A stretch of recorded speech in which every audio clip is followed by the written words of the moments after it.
season is in large part due to super soft Russell White and senior Anthony Wallace.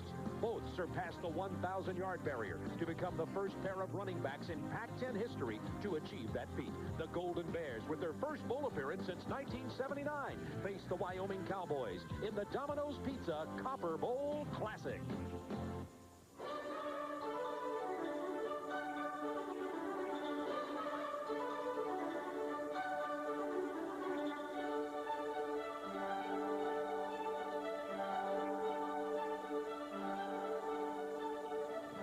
Live from the campus of the University of Arizona, TBS Sports welcomes you to the beautiful southwest city of Tucson. Today, the Wyoming Cowboys meet the University of California Golden Bears in the second annual Domino's Pizza Copper Bowl. Hello, everybody. Along with Tim Foley, this is Bob Neal from beautiful Tucson, and the beauty of the weather matches the beauty of the city today. It's going to be 70 degrees at kickoff time, crystal blue skies, and only a slight breeze. Coming into the ball game, out of the Pac-10, the California Golden Bears are the favorite in the game, and if you look at their offense, you see why. They average nearly 30 points a game, and this team has a 2,000-yard quarterback and two 1,000-yard tailbacks, and that's not even the whole story. No, it's not the whole story, but if you're a football coach, you wouldn't mind it if Santa left you those three players under your Christmas tree. That's nice to have. But they've got Triggs and Dawkins on the outside that can fly. This team is constructed around a dominant offensive line. 5 big, strong guys. They pack them in there real tight, and they do a good job of creating cracks for those running backs and protecting the quarterback. Defensively, this team ranks 9th in the Pac-10 defensively. Statistically, they don't look too good, but as we've looked at them and as you've looked at them, they are a pretty good team, and they can come up with a big play. They have come up with the big play consistently at the end of the game to get California those wins, valuable wins. And a player that you'll enjoy watching is their middle linebacker, Eric Zummel, 190 pounds. And he had 12 unassisted tackles against Stanford, so he can carry his own weight. This will be the final game for the head coach of Wyoming, Paul Roach, and their offensive football team is maybe the opposite look from California. California, a boom-boom football team, and this one may be kind of a boom-boom football team. You know, California is a thrash and bash 'em, and the term they use at Wyoming is chip away, and they do that with Carranzas, their all-time leading passer, getting the ball to Gordy Wood and to Sean Wiggins. Short passes maintain possession of the football. They have to establish a little bit of a run to keep that California blitz off them, though. I like the Wyoming defensive football team, and they have a real star you'll enjoy watching today. He's an All-American. His name is Mitch Donahue. 21 sacks this year. Just real intensity. He's going to come after you on every play, but he's going to need some help from his teammates to keep this California offense off the board. Well, most people think the Pac-10 team will win, but already 2 WAC teams have defeated teams from other conferences. Wyoming hopes to pull the same thing today against the California Golden Bears. That's the story of the game. We'll have the kickoff in a moment, but right now let's go down to the sideline to our colleague, Craig Sager. Well, thank you, Bob. The 2 hardest decisions for anyone involved in athletics are when to retire and what to do after you retire. When Paul Roach, at the age of 53, stepped aside as an assistant coach of the Denver Broncos, he thought that, well, his coaching career was over. But 7 years later, at the age of 60, he became a head coach for the first time. He will step aside after tonight's game. His work directing and teaching young people will continue in his role as athletic director, but he will be a missing figure on the sidelines. Well, I think there's a special feeling after they play the national anthem and you tee it up to kick off. You've been through a lot of preparations. You spent a week, or in this case, a bowl game, several weeks of preparation. I just think it's a feeling that's very difficult to describe. It's exhilarating. There's just really something special about it. And once the kickoff is made, you get into the game and it kind of disappears. So while it's difficult to describe, I think it's certainly something every coach, when he has his last shot, is going to certainly miss. Well, it gives Wyoming an emotional edge, but how long the Cowboys can sustain that edge against the California Bears will be determined in a moment. Stay tuned as we bring you the Domino's Copper Bowl from Tucson, Arizona. A company can learn a lot in 125 years. Valvoline has. You learn in the lab, you learn on the road, you learn on the racetrack. As you learn, you make your product better. And better, and better. Today's Valvoline will keep your engine cleaner than ever before. And cleaner means more protection against engine wear. 125 years of quality. That's why people who know use Valvoline. Gillette announces a razor that can sense the individual needs of your your face. Introducing the extraordinary Gillette Sensor Shaving System. Sensor blades are mounted on responsive springs to continuously sense and adjust to your face for the best shave a man can get. Closer, smoother, safer. New Gillette Sensor.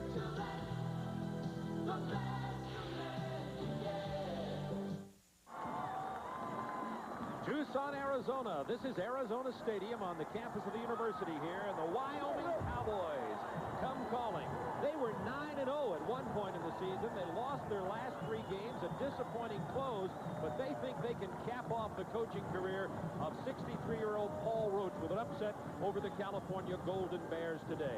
Wyoming finished in 4th place in the WAC conference, but they're an interesting football team, and Tim and I got to know that man the last couple of days. He's a wonderful leader of young men. He'll stay on as athletic director, and I know that as you see him right now, he has some real emotions running through his mind because he hates giving up coaching football but says it's time to step aside.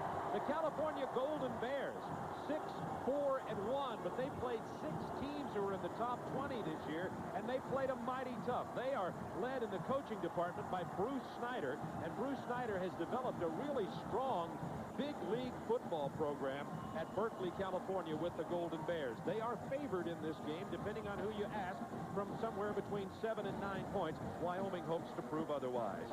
We're about ready for the Copper Bowl of 1990 right after this. Great is Steve McQueen.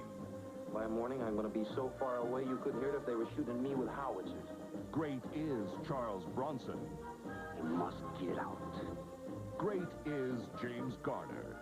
We think we can make it all the way. Great is The Great Escape, the true story of an unstoppable quest for freedom.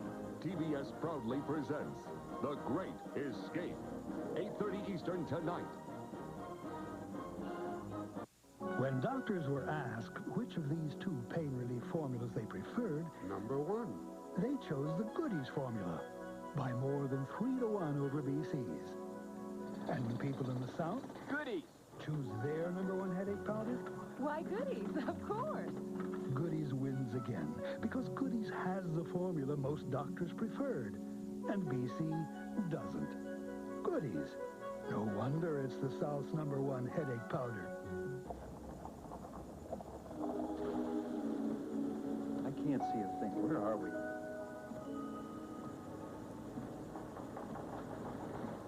Oh, no.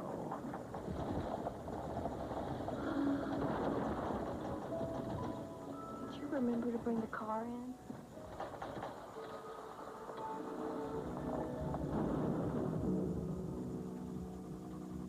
Napa, because there are no unimportant parts.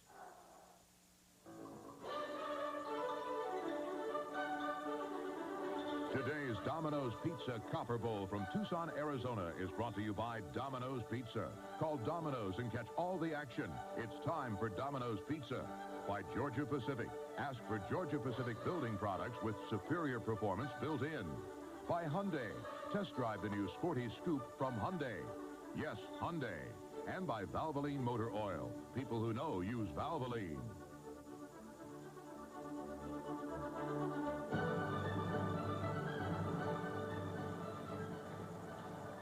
The Domino's Pizza Copper Bowl ready for the kickoff from Arizona Stadium in Tucson. California won the toss, and they will receive and have the football first today. This team averaged 28 points a game. You look at your deep backs.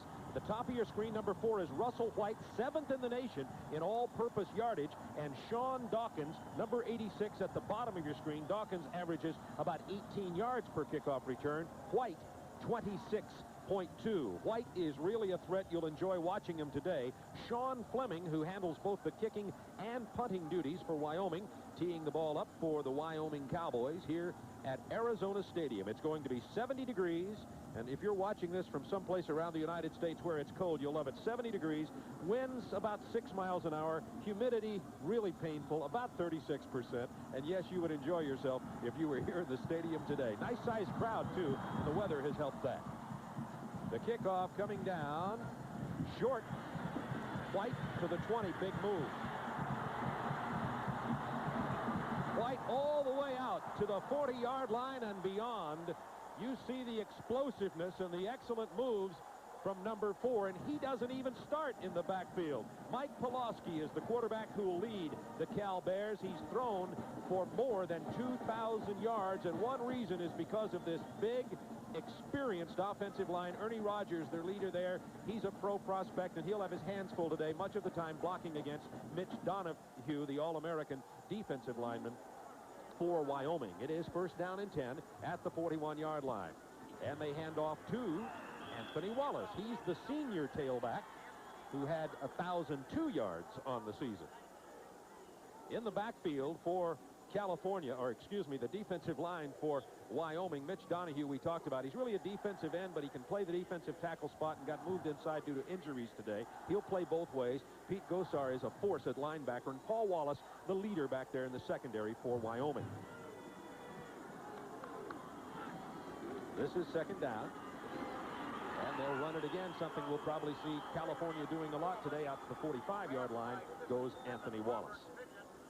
Bob, they're in there with two tight ends and just trying to hammer it out here. Just trying to bury the ball. They're much bigger than Wyoming, and Wyoming's defense has its work cut out for them to work against this massive offensive line of California and a couple of talented running backs. And we haven't said much about the fullback, Greg Zumwalt, but he certainly adds a lot also.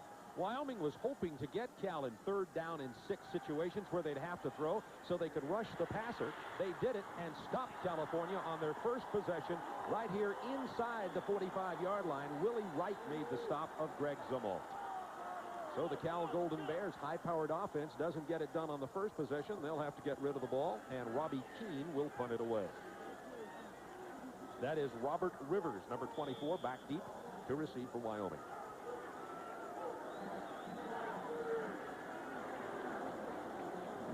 Robbie Keane was injured during the season, a hamstring. He had trouble kicking and punting for this team. Let's see if it bothers him here today.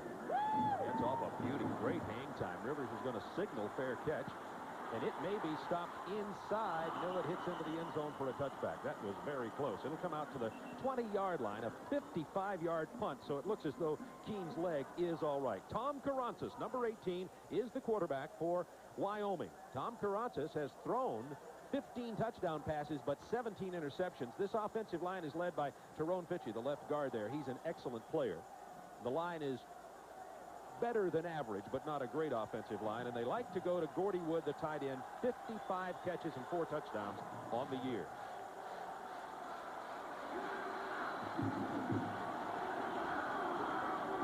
They'll run it out to about the 23-yard line to Jay Dapper, who is number 34, the tailback. He'll be back there in the backfield with Mark Timmer, the fullback. Here's the defensive alignment for California. Joel Dixon gets a lot of the publicity, 99, but the coaches from Wyoming are very concerned about the play of Red Hall. They think he's terrific. And Eric Zumwalt is the man that Tim will be talking to you about. He's the middle linebacker, and you see he's got number 23, kind of a defensive back number. Well, he's defensive back sign. And Chris Cannon, who came on strong at the end of the year, gets a start at cornerback. Second down 8. Karantzis to throw. He likes that short pass. He comes across the middle to the 28-yard line to Sean Wiggins, number 15, the split end. It is short of the first down. And there's Karantzis, and he's a streak thrower, Bob. He gets hot and things go real well. If he doesn't get off on the right foot, though, he's had a problem recovering. Very intelligent, a good athlete, all-time leading passer here at Wyoming, but his confidence isn't as strong as you'd like it to be, and if things don't go well, he has a hard time fighting his way back, so it's important for him to get off on the right foot. Third down 1 for Wyoming at the 29-yard line. Opening moments from the Copper Bowl. Incomplete. Would have been a first down grab, but Dennis Ross could not make the reception. And Wyoming will have to punt the ball away. So both of these teams fail to move the ball on their first possession. Going back deep for California, number 3 is Brian Treggs. He's a wide receiver, averages only about 5 yards per punt return. Sean Fleming is the punter. He's junior from Vancouver, British Columbia, number 42 for Wyoming.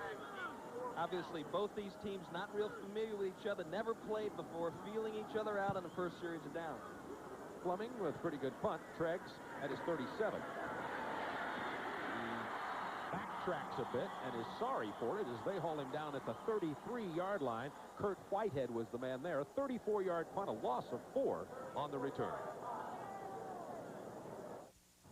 Think about it. There are thousands of building products in there. So which do you ask for? Just ask for Georgia Pacific. Even if you forget that our Southern Gold plywood is double sanded for smoothness. Even if steam cured and solid lineal are Greek to you, just remember that every GP product has superior performance built in. So if ceramic coated granules or Acroglass top coat seem impossible to remember, just ask for Georgia Pacific. That's all you need to know. To celebrate 30 years of 30-minute delivery, Domino's Pizza delivers the Big 3-0. Order a large pizza at regular price and get a medium with your favorite topping for just 30 cents more. A great deal like this won't last forever, so call now and ask for the Big 3-0.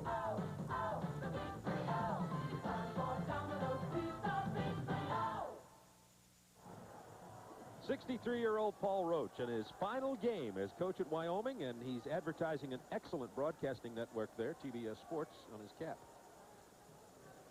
Starting to think like an athletic director again, Bob. There's the record, 10-3 in 87, 11-2. Had a bad year in 89, brought them back this year. 9-0 at one time were the Cowboys. California ball from the 33-yard line. Pulaski sets up the screen beautifully. He invited that pass rush.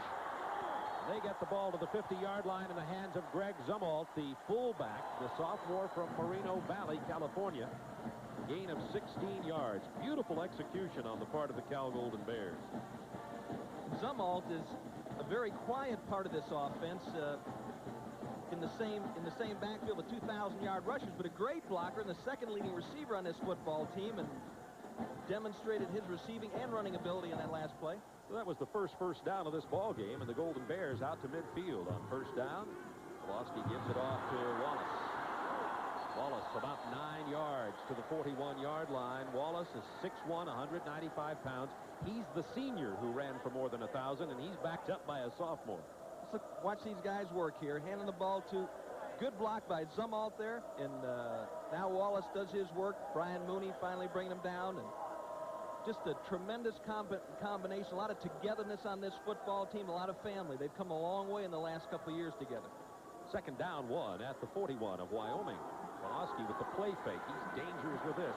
He's going deep, looking for Trigg. Is it picked off? What a grab at the 5-yard line by Ephraim Haymore. Number 13, he's only a freshman. My, oh, my. Young man's from Robbins, Illinois. He was the Illinois High School Player of the Year in 1988, and it's man-to-man. Triggs and Haymore all the way. Haymore, in watching the tapes, preparing for this game, just an excellent man-to-man coverage guy, and look at that. Goes up high, knocks it out, does a little dance, and great job of coverage.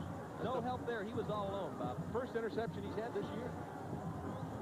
That's exactly right. He's had 10 passes broken up, but he hasn't really caught one yet. That's his first one, and a great grab. So Wyoming takes over at their own 5-yard line. First down 10, opening quarter from the Copper Bowl. Wyoming and California, scoreless game. And we have to get a timeout call as Carranzas didn't have things going just the way he wanted them. He'll go to the sidelines, and we'll be right back to Tucson. With economic indicators headed downhill, you may be hesitant to buy a new car. That's why your Hyundai dealer's offering the biggest rebates in Hyundai history. Till January 3rd, get double rebates on economical 91 Excels, starting at $52.75. Double rebates on sporty 91 Scoops, now $79.90 with power steering and stereo. So even though the economy's down, you can still be up. Till January 3rd, take advantage of record-breaking rebate days. See your nearest Hyundai dealer now. A company can learn a lot in 125 years. Valvoline has. You learn in the lab, you learn on the road, you learn on the racetrack. As you learn, you make your product better. And better, and better. Today's Valvoline will keep your engine cleaner than ever before. And cleaner means more protection against engine wear. 125 years of quality. That's why people who know use Valvoline. Bruce Snyder's the head coach at the University of California. Snyder, former collegiate coach at Utah State, also spent time as the backfield coach for the Los Angeles Rams, and he's done quite a job at California. Golden Bears with the turnover, give it to Wyoming. First down after the timeout for the Cowboys. Here's the pitch. Out to the 12-yard line comes Amaker Harris. Penalty marker is down inside the 5. Harris is basically the third-team tailback, but the second-team guy, and matter of fact, their leading ground gainer, Dwight Driver, is injured in this ball game. You look at the officials down there. The man in the white hat is C.C. Daly. This crew is from the Atlantic Coast Conference.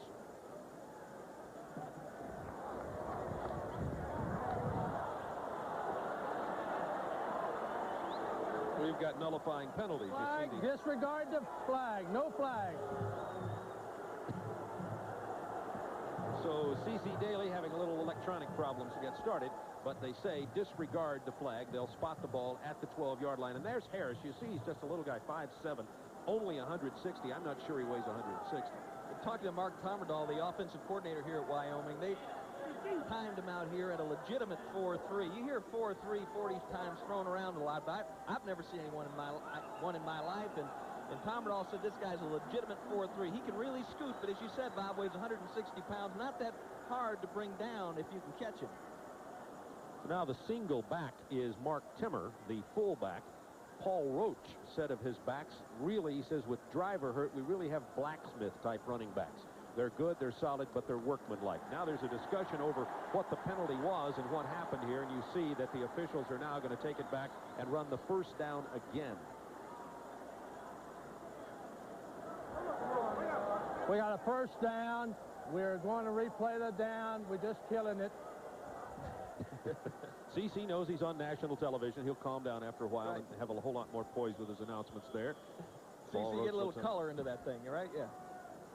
You can tell he's a hunter. The ball spotted just a little bit outside this 5-yard line. So we'll start this all over again. We've had a timeout, a discussion over the penalties, and it's still first down and 10 for Wyoming. And that's spread formation now. Francis gives it to Timmer, runs off the right side, and drives his way across the 10 to the 11-yard line before he is stopped by the California Golden Bears. Ron English, a strong safety, who comes up to make a lot of plays against the running game. In their scheme of defense, number 42, Ronnie English, is going to be like a weak side linebacker almost, or a rover. He's not going to be in the deep coverage much. They want to keep him short and flat. He's a good hitter and a good coverage man. On the other side of the line of scrimmage, though, I think that they're going to try to match him up with a receiver that may be a little bit quicker with him to see if they can get an edge that way. Wiggins goes into motion. Just barely coming into your screen. Carranza's throwing over the middle. It is complete to 24. Robert Rivers.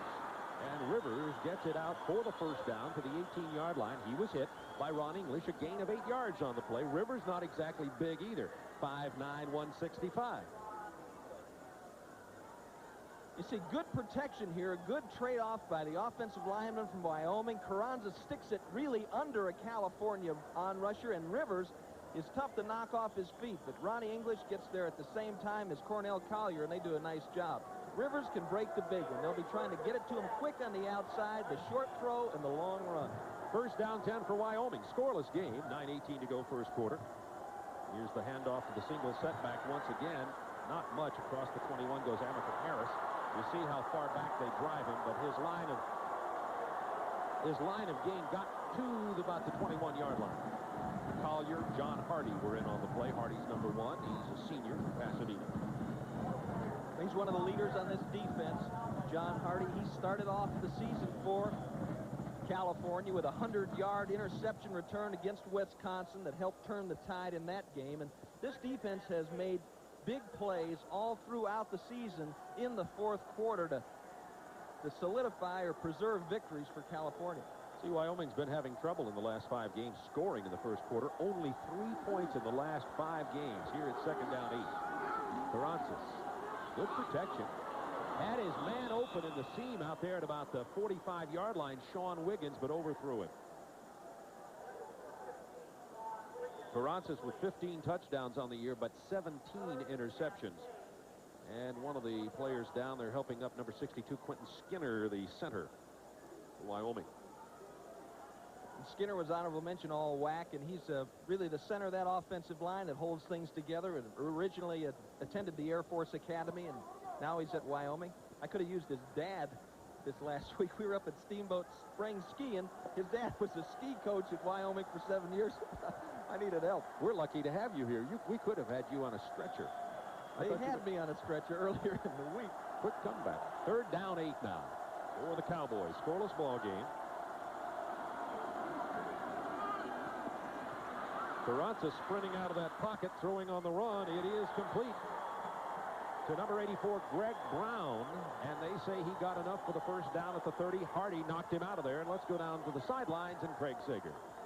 Well, thank you, Bob. When Tucson National added car paths a few years ago, the side was transformed to Arizona Stadium, and a fairway became a football field. But now we come to grips with a new invention, a football with dimples like a golf ball instead of pebbles like the conventional football. The mastermind behind it is Charlie Finley.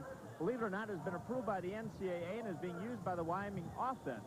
If it had been around a few years earlier, who knows? Tim Foley may have been a receiver instead of a defensive back. Cold-blooded, Craig. I threw it to Tim. He caught it today, too. New quarterback. Excuse me, check that. Tom Carranza stays in there. They hand it off to the right side. Nothing going on the first down. Jay Daffer, the ball carrier. On that last 3rd down possession, defensive coordinator California, Kent Baer, loaded him up, came after him. Carranza rolled to the right man-to-man coverage and managed to stick it in there to Greg Brown. And there's Kent Baer. He's the guy that calls the shots on a defense here. Works with the inside linebackers, and as we said, although they finished 9th in the conference in total defense, it's a big play defense, and they've come up with some big ones throughout the season. 2nd down, 9. Deep drop for Carranza. He has time. Gets it across the middle to Gordy Wood. Gordy Wood with a big gainer. Out to the 45-yard line. Another Wyoming first down. A gain of 13 yards. A penalty marker, however, is down back at the line of scrimmage. It's going to go against Wyoming. Good call by Paul Roach. Got Cal coming, and that was a wide open screen. A center screen. Wood had blocked and then just released inside, checked down, and it was wide open. Gordy happened to fall down. And eligible downfield on the offensive team. We will repeat 2nd down, 5-yard penalty, previous spot. As can sometimes happen on a screen play, an eligible receiver downfield. And they'll move it back here to the 26. And Gordy Wood had 55 catches this year, 145 in his career. It broke the all-time record at Wyoming that had been held by Steve Rivera. 7:27 to go in the first quarter. It's scoreless. And it's 2nd down, 14. Cowboys with the ball. Single setback. Mark Timmer gets the ball. He gets only out to the 26-yard line. Make that Amaker Harris the ball carrier out to the 26-yard line. You're looking at a good view of the Santa Catalina foothill mountains outside of Tucson, Arizona. Arizona Stadium here on the campus of the university in beautiful Tucson. The weather was really bad at the beginning of the week, but it's turned beautifully over the last couple of days. And right at the base of those foothills is the Weston La Paloma where we stayed, and we played at a golf course there where Bob Neal demonstrated his superior athletic ability on the golf course. I'm going to let that lie out for sure. It lies at appropriate word. 3rd down, 14. As Carranza runs out of there, back up to the original line of scrimmage before he's stripped up by Joel Dixon. Dixon, an interesting story. The defensive tackle number 99 has overcome a lot of adversity in his young career. He was shot 2 years ago in an altercation, and then last year came back injured an ankle, and they wondered whether he'd ever play again. Good hustle by Joel to take down Carranza as he was scooting up the middle. Line of scrimmage at the 31. It's 4th and 10. Fleming for the punt. Had a little problem holding on to that. They almost got it. He went down, but there is no penalty marker. Ball is going to take a California bounce and is dead at the 42.5-yard line of the California Golden Bears. 5:53 to go in the first quarter. It's a scoreless game. That was only a 26-yard punt. Their names met gold records and sellout crowds, but backstage was another story. Shorty, ain't you gonna help me? Gotta keep the sacred legend of Hank Williams alive. Can't let my daddy die again. The father died a legend. The son would survive to create one of his own. Join TBS for the world's color premiere of Your Cheatin' Heart, followed by Living Proof, the Hank Williams Jr. story. Beginning at 8:05 Eastern Tuesday night. Something's wrong when car prices go up, while the economy goes down. That's why your Hyundai dealer is offering the biggest rebates in Hyundai history. Till January 3rd, get $2,000 off all roomy, midsize 91 Sonatas, loaded with powerful V6, 4-speed automatic, air conditioning and stereo, just $10,995. Economic news may be bad. News from your Hyundai dealer is good. Till January 3rd, take advantage of record-breaking rebate days. See your nearest Hyundai dealer now. So the Golden Bears once again have good field position. They'll be at the 42.5-yard line to take over possession of the ball. It's a scoreless game with 5:53 to go in the first quarter. See that big offensive line huddling on the sideline. They average 280 pounds per player. As you know, there was some controversy around the games in Arizona because of the failure of the voters in the state to vote in a holiday, a paid government holiday to honor Martin Luther King. But the players are here anyway, and they are honoring Martin Luther King on both teams with the MLK insignias on the helmet and on the jersey. And there also will be some ceremonies at halftime. Craig Sager will have a report for you on that during the halftime. Pulaski on first down. As a man open, it's incomplete at the 39-yard line and time intended for Sean Dawkins. Looked like that ball was hot or something, the way Dawkins dropped it. Well, he must have had the ball with the dimples going the other way. I'm not sure. Sean just lost his concentration on that. He was wide open, and Brent Woodall was wide open coming across short. Dawkins has really come on for him, a 6'4" true freshman that has 15 receptions on the year and 5 touchdowns. A real dangerous wide receiver. Wallace, the single setback on the second down, gets the carry. Out to the 47-yard line goes Anthony Wallace, and Robert Midget, who's the middle linebacker, 6'2", 220. Actually, he shouldn't be called Midget. The guy for California, Eric Zumwalt, should be called a Midget, but he plays against the run a little bit better than Gerard Teal, who will be in there at middle linebacker and plays the pass a little better, Tim. Exactly, and he fought off the block of Troy Ozine, who was trying to sneak across there and trap him. Midget dug in and made the stop. So 3rd and long. This is Del White, the defensive coordinator from Wyoming, wanted to keep these guys in 3rd and long. They've been very successful all year long in this situation. Remember, Mitch Donahue is the nation's sack leader. See if Mitch Donahue gets back there. Penalty markers down. Donahue wasn't the first man back there, but Steve Cluton, his running mate on the defensive line, was, and Pulaski goes down at the 37. They like to get off the ball and come after the quarterback. Let's watch it work now. This offensive line only allows a sack every 18.5 passing attempts, but Cluton beat it right up the middle. He was clear, and sometimes you can just get overlooked. Watch Donahue working to the inside. A great job there by Todd Stussy, who's really a redshirt freshman, and Donahue wasn't part of the action there, but you can see how, even though he was out of the play, he kept coming. Reloaded, tried to get back there again. Just a great guy to watch play. Very humble and just a wonderful guy to be around. Be an interesting afternoon, a hard afternoon for Stussy and Rogers, 75 and 68 on the right side of that California line, having to handle Mitch Donahue. Here's the announcement on the penalty. We got holding on the offense, declined. We got personal foul on offense, declined, dead ball, personal foul, and forced. 4th down. There you go. Well, our man C.C. Daly's coming along well with his penalty announcements. And you see how far back they move this ball to the 22-yard line. That's offensive line coach there, Gordon Shaw. You can tell the linemen, they always turn their hats around, talking to Paul Roach, discussing the outcome of that last situation with the penalty. But California finished strong. They had a great year, and emotionally, Wyoming has the edge in this football game. A disappointing finish. They're trying to redeem themselves. Keene with another good punt. He had a 55-yarder the first time. Rivers back inside the 25. That ball hit him. That's why he had to pick it up. He goes down hard inside the 20 to about the 18. That was a 57-yard punt. So Robbie Keene's hamstring injury seems to be just fine today.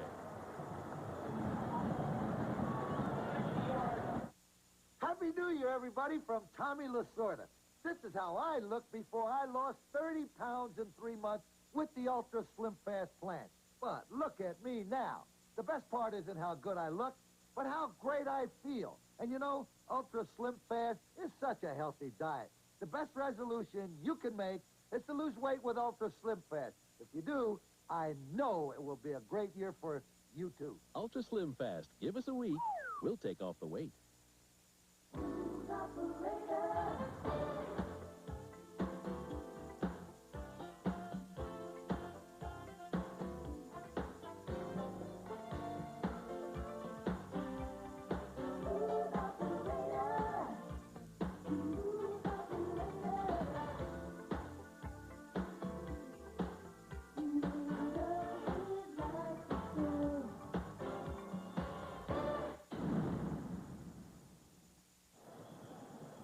4:35 remaining in the first quarter. It's still a scoreless game, and the defenses have been the name of the game thus far in this ball game. Both teams playing well there. Wyoming with the big sack to force the punt. The penalty also hurting the Golden Bears, and the Cowboys have it 1st and 10, just inside their 20-yard line. Carranza sidestepping one sack attempt, then runs into his own man, and he's down at the 15. Big penetration from all over the defensive side of the ball from California. Joel Dixon is the key guy. Watch for 99 and 57. 99 coming around the side. They couldn't hold him out. Now here comes Red Hall, and Carranza showing some good agility to try to stay on his feet. Eventually ran into Mitch Roseborough, and down he went.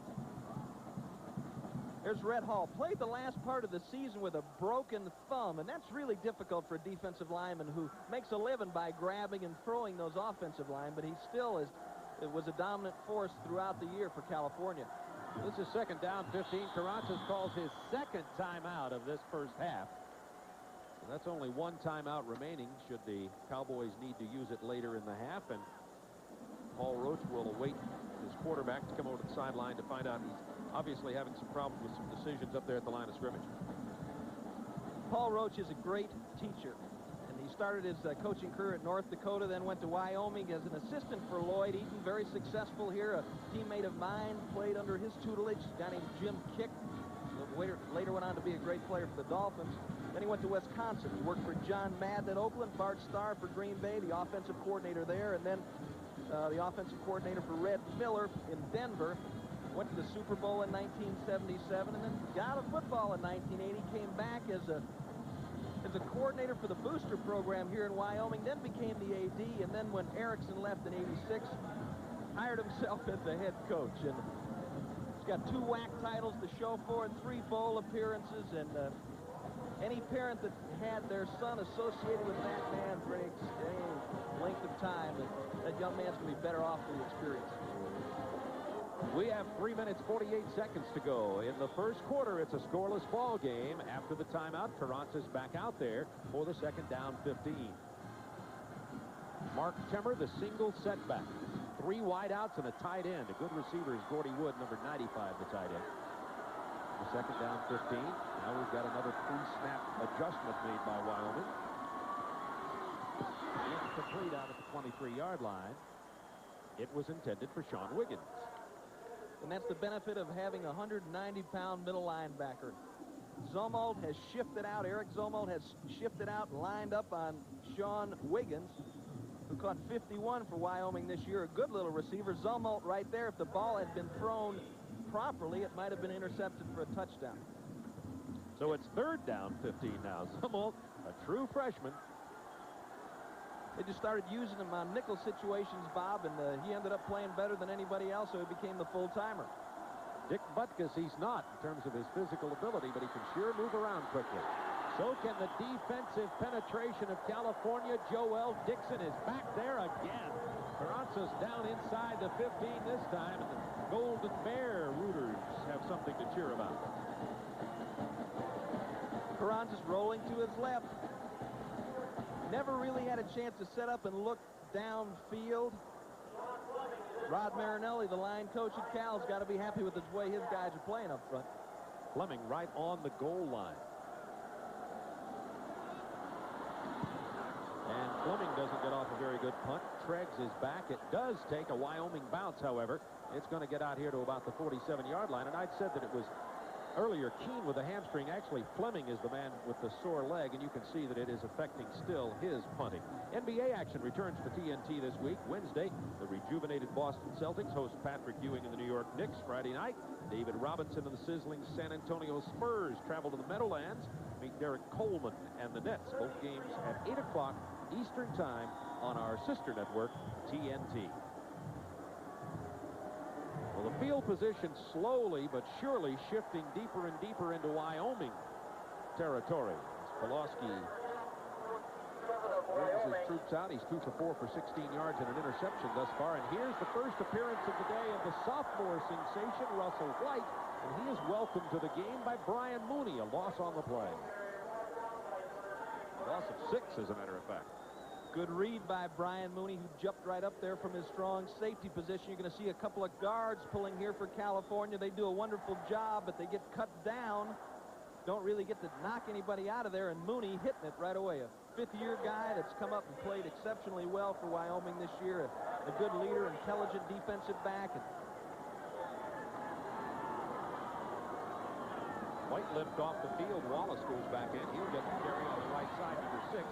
Drives hard out here to the 50-yard line. So we'll keep our eye on Russell White. He came off the field, and they're attending to him on the sideline down there.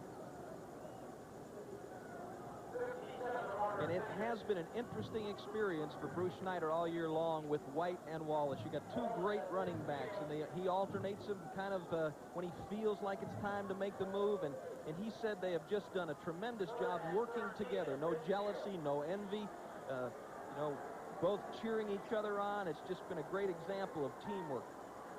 Right at midfield, it's 3rd down, 13. Pulaski with the play fake. That was a long outcut down here. It is complete for the first down at the 35-yard line to freshman Sean Dawkins, number 86. He was covered by Haymore.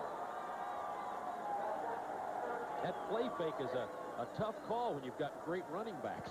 Usually when you get a play fake like that, Bob, especially up the middle, you're looking for a crossing route. But this was one-on-one all the way. They see Haymore out there, who is just 5'11". They say 5'11". I don't think so. And you've got Dawkins, 6'4". Both of them are freshmen, and they feel like Haymore might be playing a little soft. He intercepted that long pass. Let's work on him short and set him up for something over the top. 3 receivers left. They run Wallace left. He gets near the 30 and goes down on the first down 10. California gets up there and gets that play off quickly at the line of scrimmage. Well, that's another thing that Bruce Schneider talked about, the head coach. They go on the first count very often, as opposed to giving defenses a chance to play with the mind of their quarterback through disguises. They want to get up and get going. They've got a little saying. It's get up, get down, get gone. He's talking to Ollie Wilson on the sideline there, the running back coach. Russell White back in on the 2nd down 5. He'll get the carry on the left side. And the sophomore is knocked down right at the 30. Gain of 1 or 2 on that play. The nice part about that, as you say, from Bruce Schneider's standpoint, is he can kind of go with the hot hand if he's got Wallace and White. He says that's how he really plays those two. He's got no real formal way to do it. Like you get a play and then you get a play, just however they're going, however they're running. And it does take a lot of unselfishness on a part of the players. You got Russell White, who is a first-time ever, first-team All-Pac-10 guy that was not a starter. He stuck with Anthony Wallace. 3rd down 5. There's the play fake again. Under pressure, Pulaski almost completed it to Zumwalt, but almost didn't count, and it'll be 4th down. The line of scrimmage at the 30. That time, Del White coming with a blitz, and Zumwalt had slipped out into the flat. He was open. If they could have gotten him the ball, it would have been a long gainer. Well, Robbie Keene comes in, will attempt a field goal. His longest of the year is 59 yards. Robbie Keene, a good kicker, handling both the duties. He's a big, tall fella, 6'4", 215 pounds, and they will spot it at about the 37, a 47-yard line. And he missed one a little inside of this against Southern Cal that would have won the game against the Trojans. Hits it well. It is wide to the left side, and no good. A 47-yard attempt, so Keene continues his slump, and that was the last play of the quarter. California does not get on the board, and we have goose eggs as we go into quarter number 2.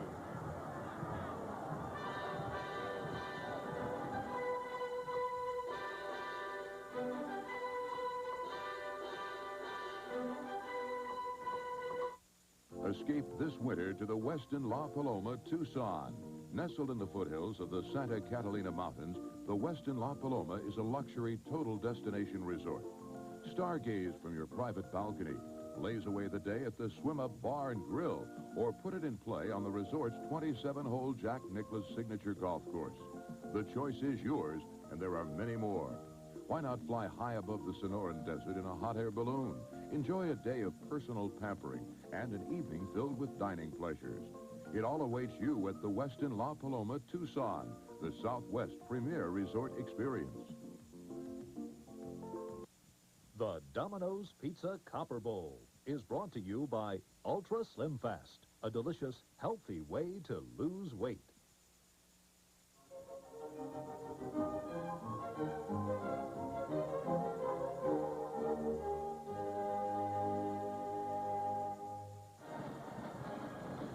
It's 0-0 after one quarter in the Domino's Pizza Copper Bowl 1990. Bob Neal and Tim Foley with you. And after the first quarter, the last play, the missed field goal. But perhaps even worse news for California, as you spotted that Ernie Rogers looked to be injured on the sideline. Yeah, he did. And Dan Cazzetto is a offensive line coach, and he's really, from what Snyder says, wills these guys to stay healthy. But he looked hurt coming off, and that would be an important factor. You really got to credit the Wyoming defense. It's a bunch of little guys just playing their hearts out for Paul Roach in his last game, and for Del White, the defensive coordinator, in his last football game. And it's just really shutting down this rushing attack of California. These guys have averaged 4.2 yards per rush this fall, 2,000 yards rushers in the backfield, and Wyoming has really done an outstanding job so far this afternoon.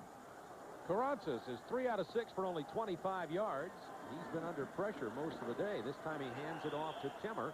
Timmer is hit behind the line of scrimmage at about the 28-yard line for a loss on the play. Check that. That was Jay Daffer, the ball carrier, number 34.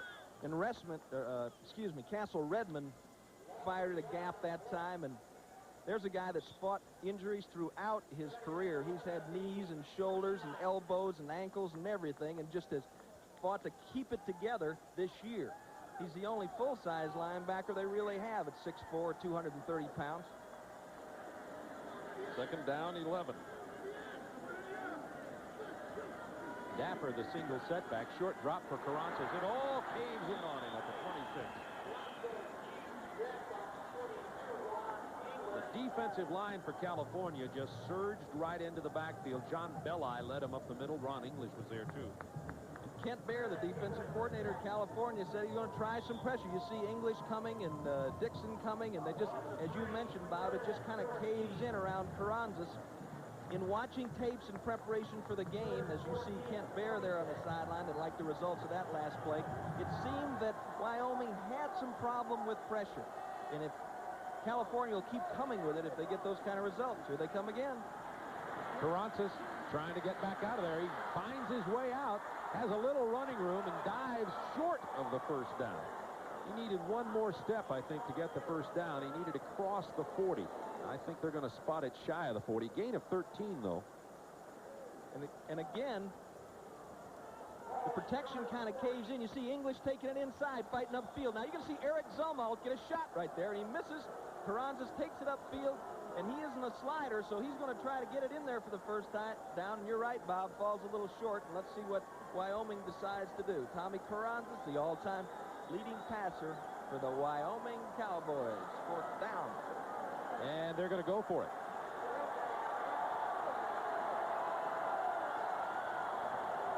And that's the third timeout called by Carranzas in Wyoming of this first half. He'll go to the sideline.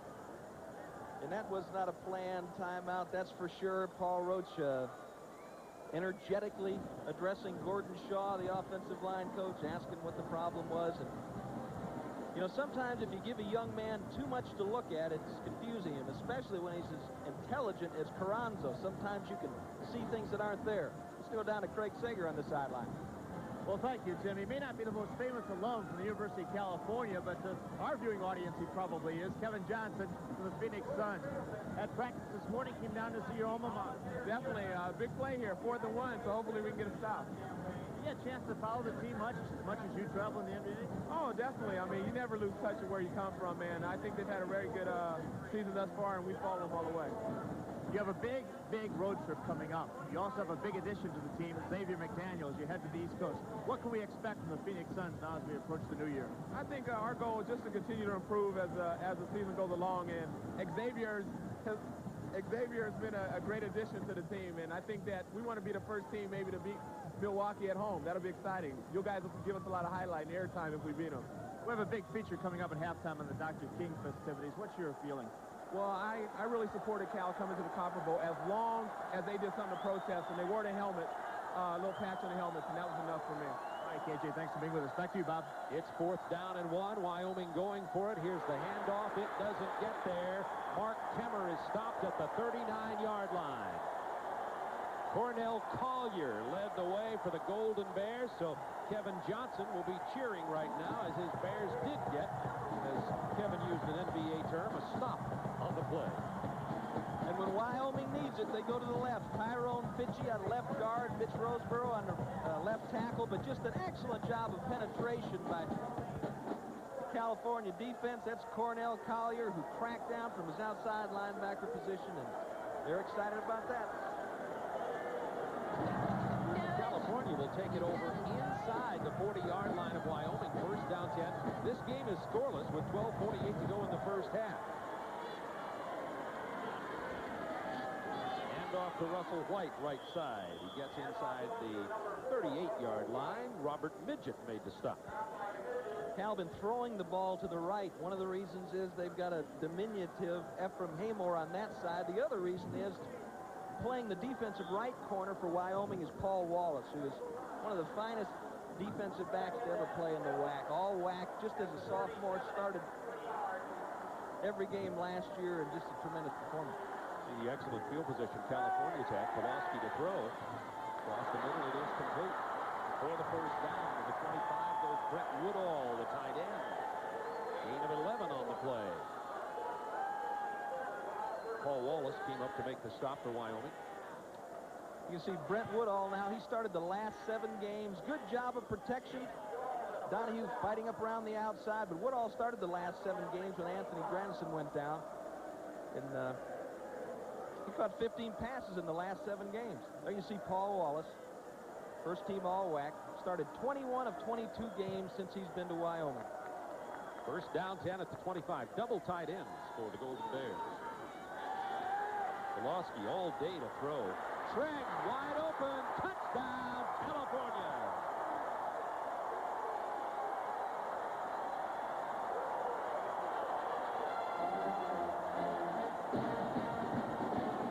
Brian Treg's 7th touchdown reception of the year. He was lonesome down there about the 5-yard line. Must have been a blown assignment somewhere. Actually, what happened, Bob, a great play fake by Pulaski.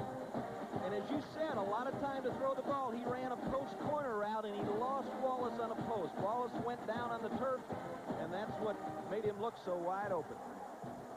Robbie Keane, who has not missed a point after all year,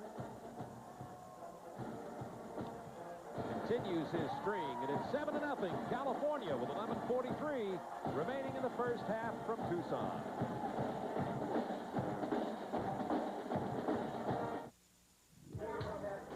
I think Martin Luther King Jr. believed that one day people will live their lives peacefully together. Because of this, Martin Luther King Jr. was a steady man. He believed in nonviolence. All Dr. King wanted for everyone was peace and equal rights. Martin Luther King's dream was that he wanted all children to go to the same school and play together.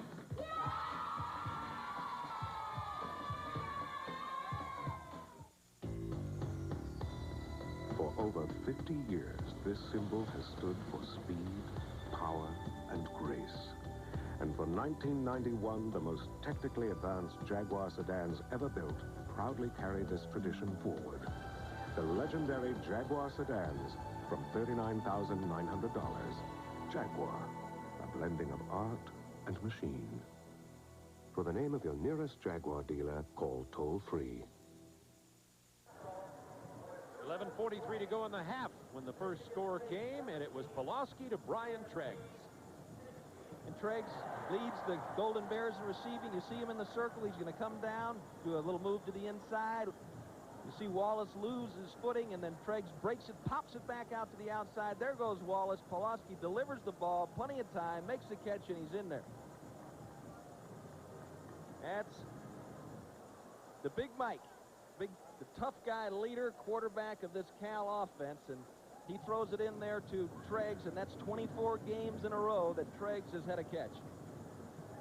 Good view of the press box facilities at a beautiful stadium, Arizona Stadium on the campus of the University in Tucson. You see our TBS banner right there at the top. That's Tim waving furiously at you, and Paul Roach looks on for Wyoming. His team is behind 7-0, and he told us earlier, and all the coaches said that this team, Wyoming, because of their chip-away style, needs to stay close to the lead or be in the lead, really, to be an effective football team. Not good at coming from behind. Yeah, and Paul, I'm sure, is thinking now, well, you know, 4th down, maybe I won't go for it. We want that one back. But that's a gamble that I think he's got to take. His team is outmanned, and so you got to take the chance when you're close. California came up, played good defense, and then turned that turnover into a touchdown. Keene ready for the kickoff. It's 24 Rivers and 36 Williams back deep for Wyoming, trailing 7-0 now. Keene really nails this one into the end zone, and Williams is going to run it out of there. Not a bad job from deep in his end zone as he stays in bounds. He's finally knocked out by Marty Holly. That was a 32-yard kickoff return. They'll spot it at the 31-yard line. Excellent job out of his own end zone. There's the scoring drive, 39 yards, only 3 plays. That's because of the 25-yard TD pass from Pulaski to Brian Treggs. Bruce Schneider talked about the only element and ingredient missing in his offense, Cal offense, was his quarterback as they started the year, and he's got to be happy with the way that Mike Pulaski has really developed to become a leader, and as you said, Bob, in the opening, a 2,000-yard passer. On the first down, quick toss this time right across the middle to Gordy Woods. He gets out to the 35. Did that ball come loose? If it did, it still stays in the possession of Wyoming. There you see Ollie Wilson talking to his running backs and really actually his wide receivers there. Ollie's been at California for a number of years and just an excellent coach. Works with Wallace and White and Zumwalt and Tolles and Holly. Has really brought along Russell White. Fine teacher. On 2nd and 7, single setback is Amaker Harris. In motion comes Rivers. Harris with the handoff. He's got blazing speed, and as Tim had pointed out earlier, isn't that tough to haul down once you get him? But getting him is the problem. Out to the 48-yard line, a gain of 13 for Harris.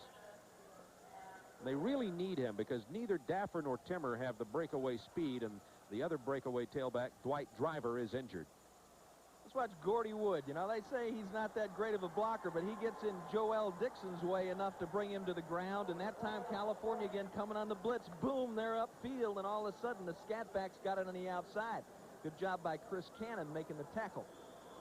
Gordy Wood shows some people some blocking in this game today. It may interest some NFL scouts in him a little bit more. He's an excellent receiver at 6'3" and 225, and that's the question mark, is can he block in the NFL?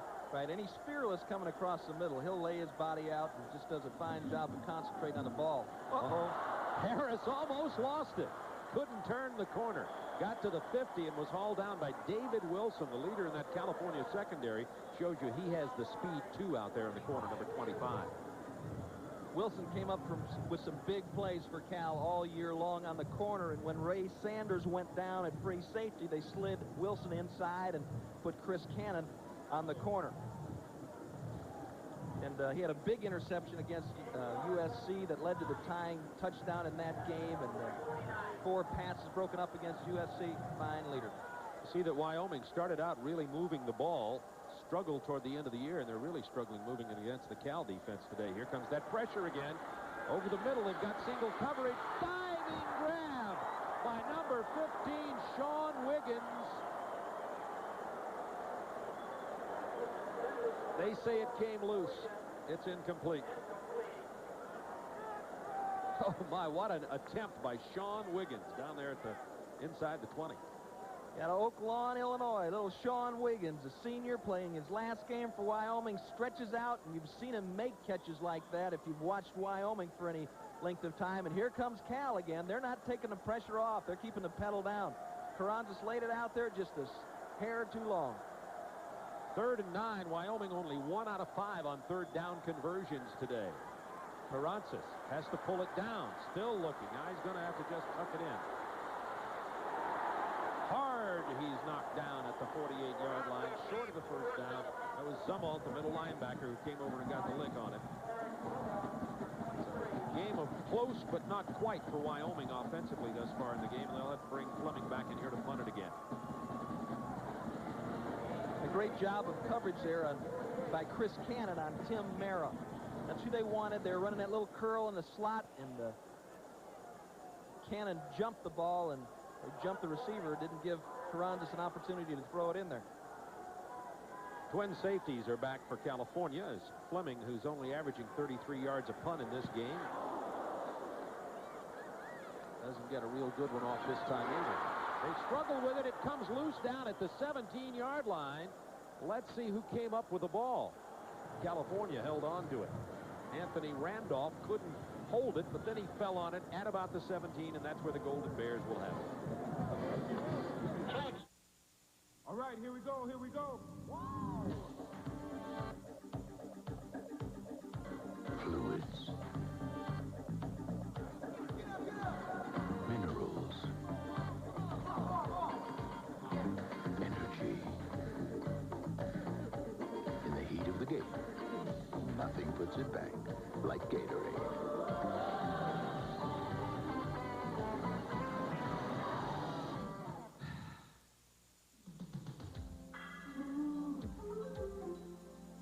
Operator.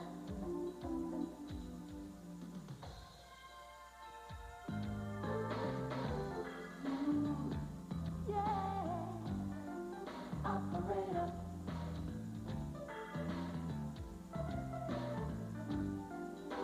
Ooh, yeah. No one does it like the ball.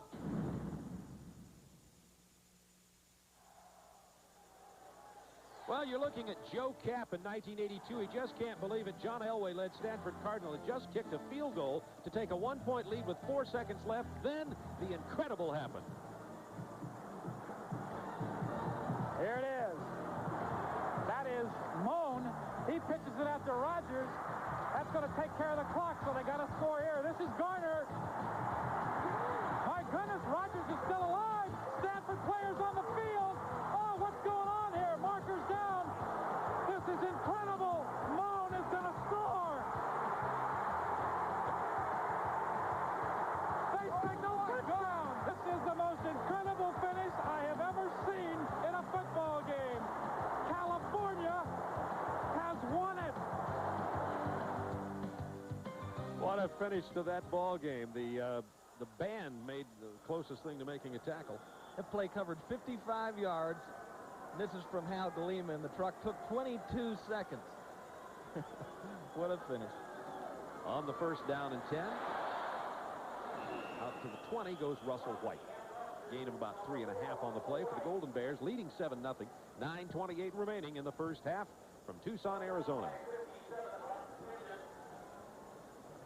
In the tailback derby for California today, 27 yards for Wallace and only net 2 for Russell White as he lost 6 on his first carry. But don't worry about whether or not number 4 will get his yardage today. I have a feeling he will. Quick turnout and then a turn back in. California gets about 6 or 7 yards on the play. It didn't go exactly the way they wanted it, but it did get 6 or 7. The quick toss to Sean Dawkins from Pulaski. Donahue is in the tilt position as this play starts off and just knifes his way through there, number 49. Donahue, arm over in Pulaski's face. And the idea is, hold him up for a second, folks. Let me throw it. And nails Dawkins, and then Dawkins runs into Ernie Rogers, who was coming out there to help him. 3rd down, less than a yard for the Golden Bears at the 26-yard line. Get that play underway very quickly, and I believe they got the first down just by a bit. Bruce Snyder's California Bears have been incredible in third down situations, short yardage actually, situations, in that they have converted 79% of their short yardage situations. We saw this Cal team several years ago take on the Tennessee Volunteers, and they have come a long way since then. This year, just a fantastic season. The second toughest schedule in college football. They led them to a 6-4 record. They're on their way. On the first down from the 28-yard line, Golden Bears. Losky with that play fake again, going long down the side, and missed his intended receiver at about the 44, Sean Dawkins. It's been pretty much the same route. You've got the split end running about a 12-yard out pattern, and the flanker taking the middle of the field. Haymore doing a good job on Dawkins there. Wallace, most of the time, doing a good job of sticking with Treggs. But whenever you've got a fine wide receiver like Brian Treggs, he's going to shake you loose every once in a while. Second down 10. About 2 or 3 out to the 31-yard line. Anthony Wallace, the ball carrier. Robert Midget made the stop. The key to this game for the Wyoming defense has they've been able to control the run on first down. They're not getting that 4 and 5 yards a pop like they're used to getting out of Wallace and White. A very emotional performance. There's the senior. Midget, as you mentioned, 230 pounds, is not appropriately maimed. Third down 7. Golden Bears from the 31-yard line. Pulaski in that pocket. Almost picked off. That was Ephraim Haymore coming across. He's had 1 pick in this game so far today. Didn't get it this time, though, but it'll bring up 4th down, and Robbie Keene will have to punt it away. He's man-to-man underneath on this route, Bob, and again, he gets good air, jumps up, and makes a nice play on the ball. He forced 2 fumbles against UTEP during the season.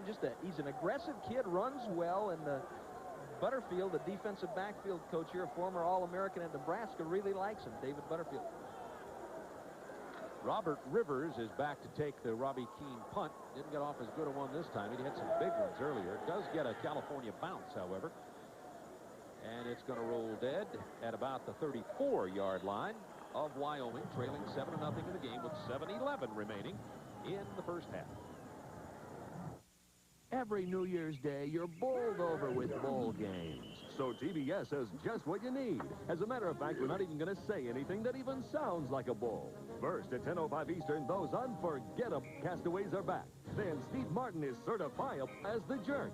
And Bill Murray incorrigible in meatballs. And finally, take an enjoyable trip to Mayberry. It's 30 years of Andy, a Mayberry reunion.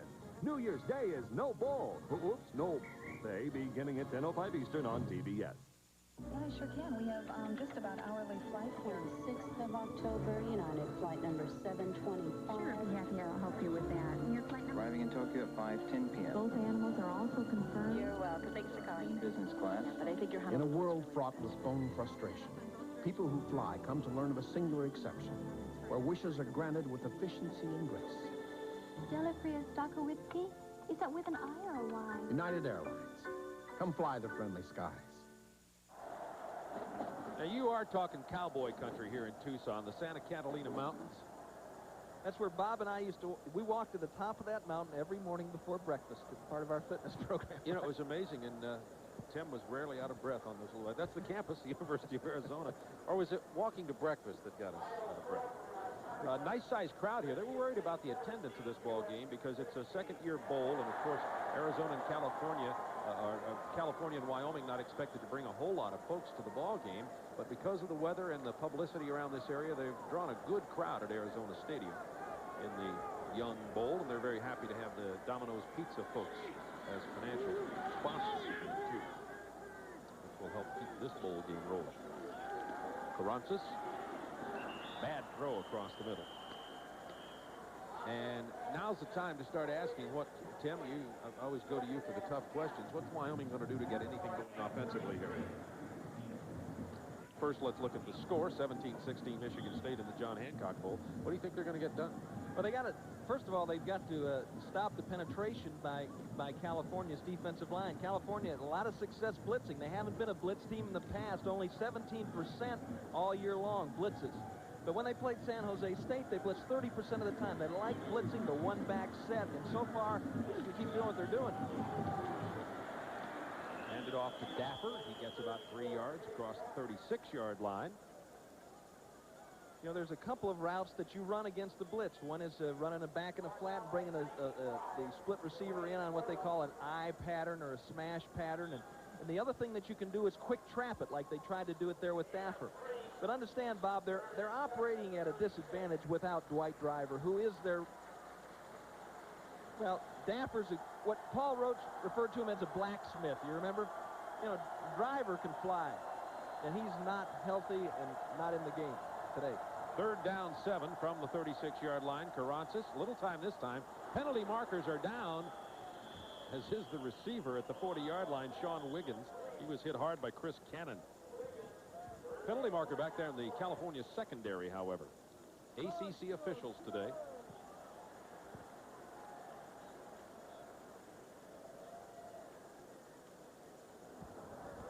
Both Cannon and Hardy doing a good job in man-to-man coverage out there as we get ready for the announcement.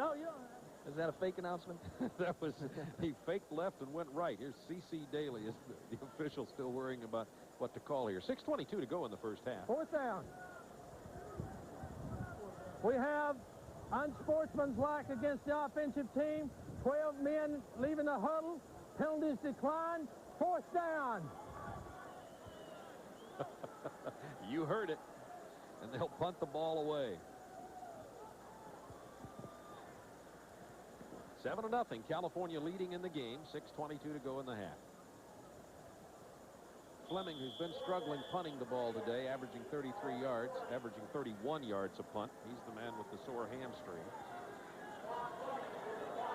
Treggs is the punt returner for California.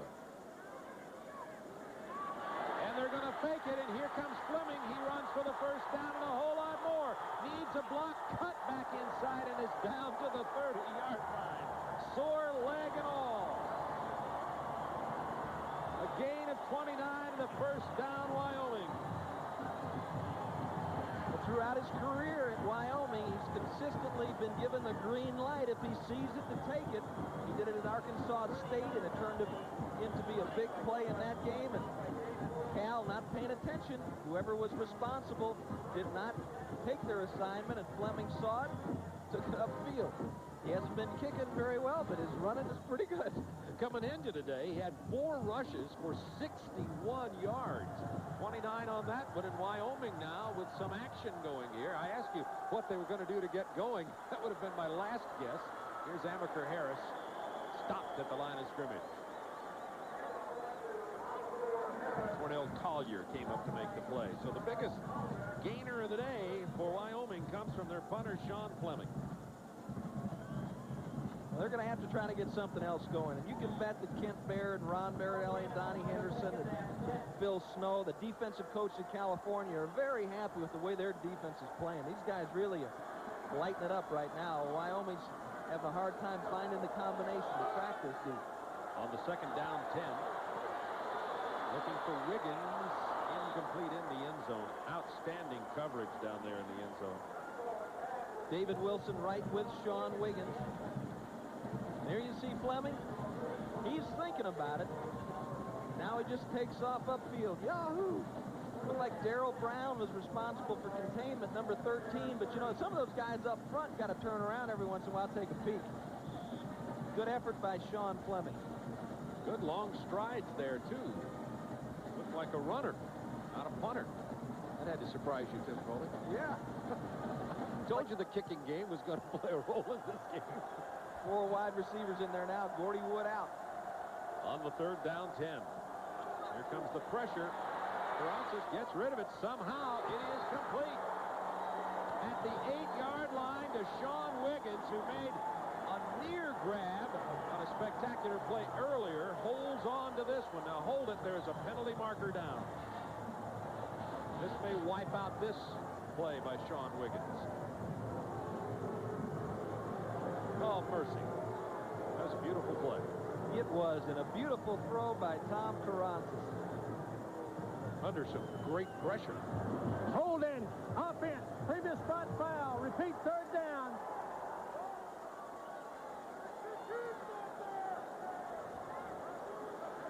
Let's see if we can see it here. Danny Cudworth working against Joel Dixon. Dixon trying to get around the side, and you know, you got to keep that arm in front of you. Looked like Joel had cleared him to the right side, and Dan hooked him a little bit. On the third down, 20 now from back out at the 40. Carranza is just having to run out of that pocket. There were 4 defenders back there between him and the intended receiver, Fred Harris, down at the 25-yard line. Carranza really didn't have a chance that time, so they'll have to punt it away. It's out of field goal range. Kent Bear has probably, the defensive coordinator of California, I think he's got 100 of his family members here at the game. They monopolize whirlpool time, Kent. You got to keep them out of the whirlpool. He's got all his sisters here, his dad's here. I think they got a whole section. They certainly are enjoying what they're seeing there. Well, let's see if Fleming punts it away this time. He'd have to go to the 20 if he decides to fake it. Drops the ball, but gets it away. Tried to angle it out of bounds, but it got across the goal line into the end zone. It'll come out to the 20, a 40-yard punt, and that's where Cal will take over. In recent years, the price of fine art has skyrocketed, with one notable exception. Notable because this work of art has hand-polished walnut, elegantly tailored hand-stitched leather, and the prestige of a company noted for creating one classic after another. It's the Jaguar XJ6.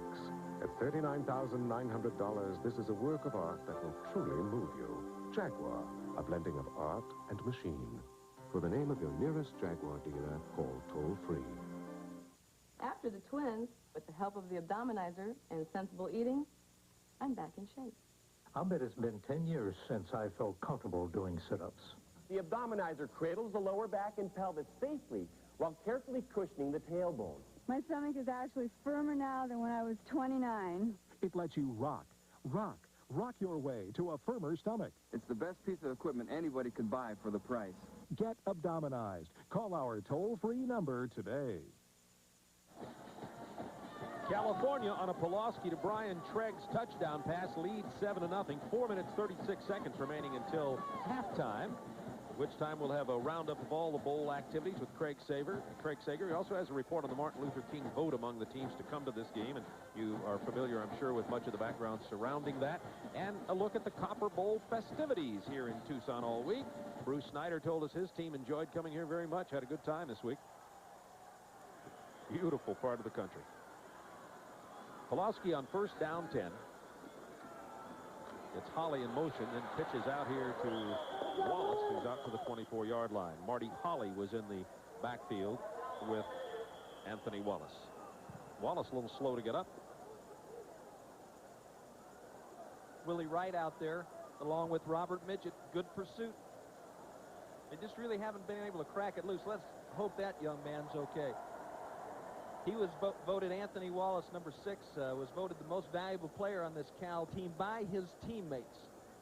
Although Russell White was voted first team All Pac-10, Anthony Wallace, in support of the seniors' efforts, and was voted the most valuable player. Let's see if we can see what happens. Look at Holly is out in front of it there. Willie Wright fights off the block. There you see 57, Robert Midget, getting there. Wallace up running off the field, so he apparently is okay. Couldn't see anything really that happened there, and fortunately he's off the field, looks okay. And you really have to commend Bruce Snyder also, the decision to keep starting Wallace, a fine back, but he'd been there through the thin times, and they decided to stick with him through the thick times. Well, they give it to Holly this time, Marty Holly, the redshirt freshman from San Bernardino, California. Steve Cluton made the stop for Wyoming. 7-0 Cal. 4 minutes to go in the first half. And once again, you can't say enough about this Wyoming defense, just hanging tough in there. Shaw and Paul Roach talking on the sideline, trying to get something going on offense. On third down 1, looks like they got it across the 30-yard line. California first down.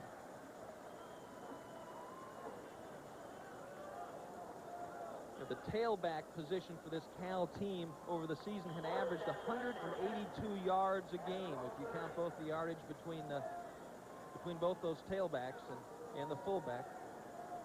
Or just the tailback position, 182 yards a game, and they've been silenced so far this afternoon. On the first down, out to the 34 goes Anthony Wallace. So he's all right. Looked like he was hurt a minute or two ago. I see Alex Vigera, our statistician over there, writing on the wall, and it's 38 yards rushing to this point for the Cal offense. And that's just a fantastic job of defense, playing hard, a gutty performance by these Cowboys. See the time remaining in the first half, 3 minutes, just over. Here's Russell White. He's going to be thrown for a loss, just to put an exclamation point on what Tim was telling you. Rigby led the way. You know, all the talk, or much of the talk, goes about All-American Mitch Donahue, but everybody says, you know, Doug Rigby's not a very bad player either, number 77. Well, he was named the third best freshman lineman in the country 2 years ago by one publication. Midget steps up, closes it down. Rigby hangs on as Gosar is coming to clean up. And you're right, he's got 8 sacks, and he has really developed into a good, solid counter bookend to Mitch Donahue. Third down 9, Golden Bears. There's the play fake, Pulaski. Really have a good grip on the ball that time, intended for Brian Treggs, and short-hopped it into the dirt. And that'll turn the ball over to Wyoming with 2:15 to go in the half. Wyoming has used up all their timeouts. That's Robert Rivers back to take the Robbie Keane punt. Wyoming's going to have to try to pop a big one here. Now, Rivers can really carry the bread here on these punt returns. He took over for Tim Mara partway through the season, and he can make big things happen. At times has had trouble hanging on to the ball, but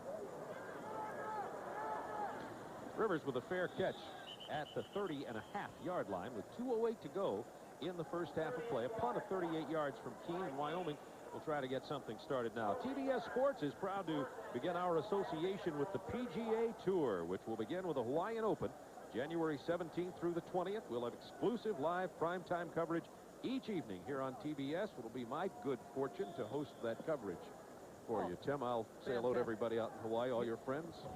There's the symbolic palm tree. Right on. But do you need somebody to drive your golf cart? There's more things you can do. I'm taking applications. And believe me, I have some.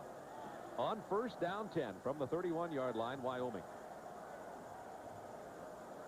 Now this time, they throw out of the shotgun.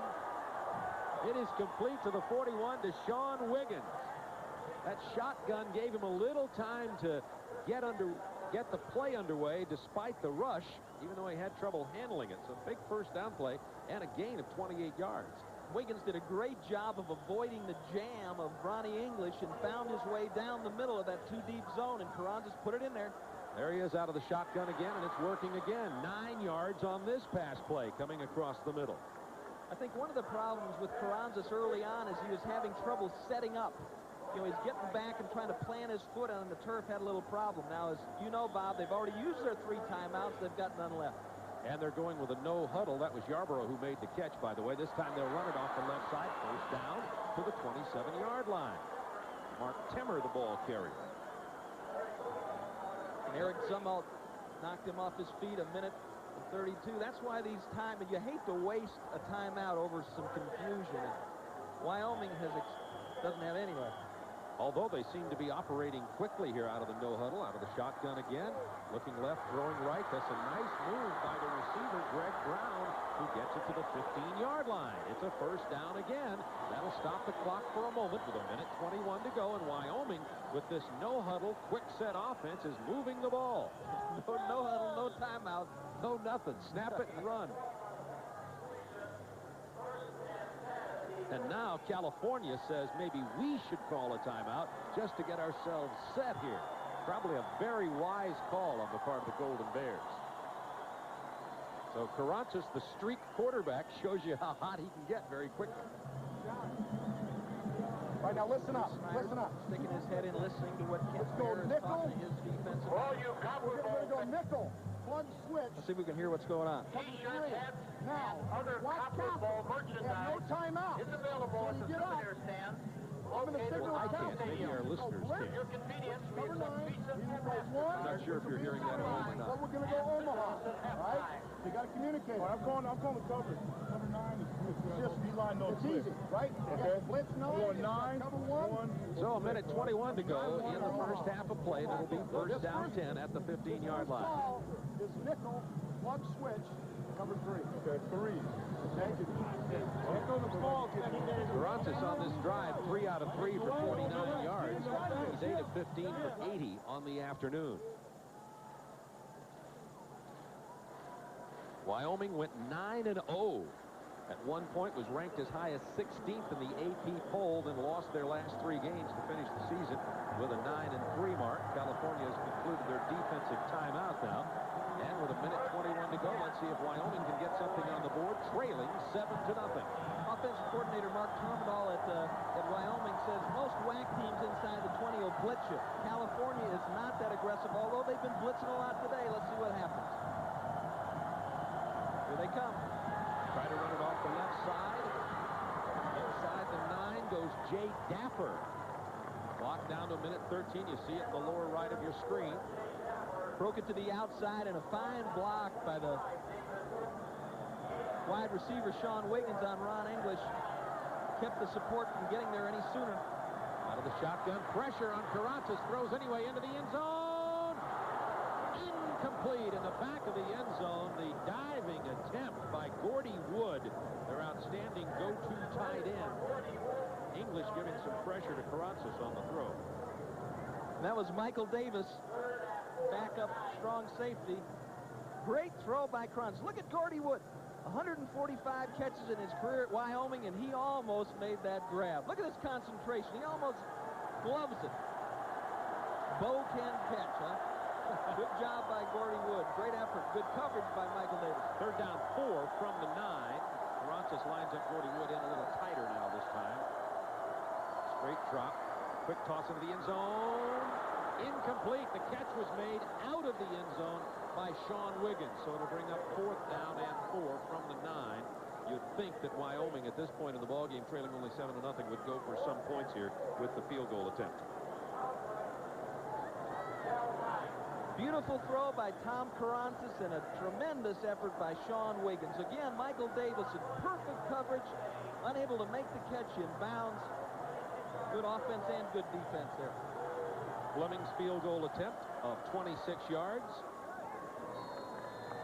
is good. So Sean Fleming has played a big role in this game with his fake punt run and now the field goal, and it's 7-3 California over Wyoming. So the hurry-up offense may be something that Paul Roach and his team will want to carry into the second half. I think that's a good idea. You know, maybe they could work it out so they put 2 minutes up on the clock the whole second half for them, but they certainly did adjust well, and Karantzis had some excellent throws. Good coverage by California, but just some excellent throws in threading the needle. Let's look at Wiggins. Stretch out. He's playing his last game at Wyoming out of Oak Lawn, Illinois. Trying to hang on to the football. He does maintain possession, but he didn't have it in time to get anything down. So good catch, Sean. Good coverage, Michael. And you get a field goal out of it. 60-yard drive took a minute 22 seconds for that 26-yard field goal. 46 seconds remaining in the half. Now, Cal does have 2 timeouts left, so if they break something on a kickoff here, they'll have a couple of opportunities to try to punch something up themselves. But I think you'll see Wyoming in the shotgun formation a lot more often. Russell White picking his way to the 28-yard line. Kickoff return of 21 yards, and Cal has 39 seconds remaining in the half.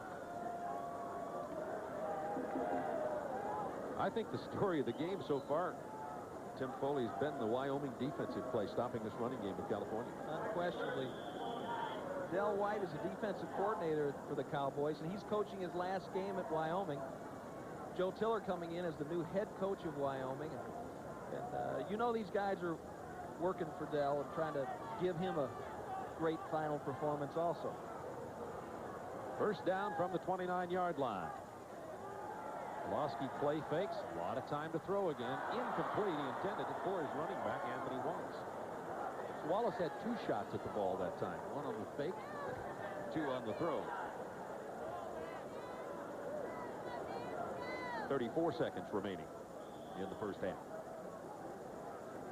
Pulaski came on and threw for almost 60% completion percentage, Bob. 17 touchdowns, was just 1 short of Troy Taylor's school record, and just a fine job by that young man in leading this offense for Bruce Snyder. On the second down, this time he does give the ball to the back. It's Russell White. White gets the first down, keeps moving to the 44-yard line. Penalty marker is down back at the 32, as is one of the Wyoming defensive players. Looks like Doug Rigby, right, and they can't afford to lose anybody on defense. And they've already lost Thomas Wilson, their starting tackle, on defense for Wyoming, and that means that Peters and Cluton have to go the whole way, and they just are real thin in the defensive line. Here's the penalty announcement. Holding on the line of scrimmage. Previous spot foul on the offense. Repeat the down. Still working on Rigby out there. And Ernie Rogers is coming off the field, Bob. As we mentioned at the end of the first quarter, he seemed to be injured, and they've got his elbow taped up, and he must be having trouble blocking with that thing on his arm. Rogers, a clear pro prospect, the offensive right tackle at 6'5", 295 for Cal, so that could be a significant loss to him if he can't play at his full speed, because he's matched up with Mitch Donahue quite a bit today. Rigby walking off the field under his own power, which is usually good news.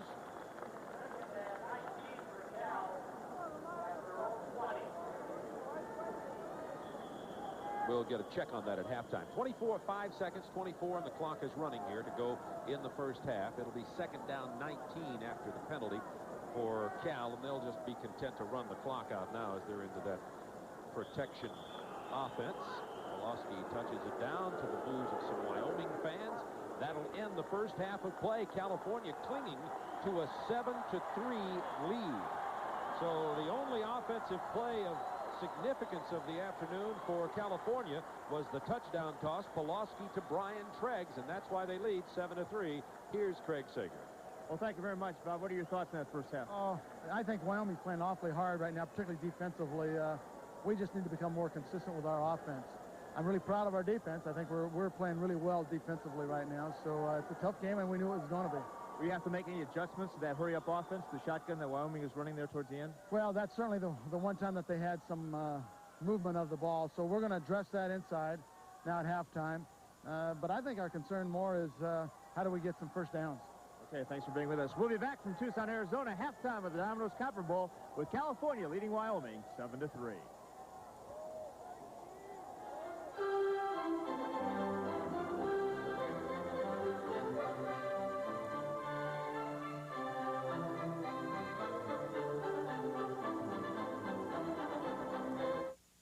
A company can learn a lot in 125 years. Valvoline has. You learn in the lab, you learn on the road, you learn on the racetrack. As you learn, you make your product better. And better, and better. Today's Valvoline will keep your engine cleaner than ever before. And cleaner means more protection against engine wear. 125 years of quality. That's why people who know use Valvoline. Gillette announces a razor that can sense the individual needs of your face. Introducing the extraordinary Gillette Sensor Shaving System. Sensor blades are mounted on responsive springs to continuously sense and adjust to your face for the best shave a man can get. Closer, smoother, safer.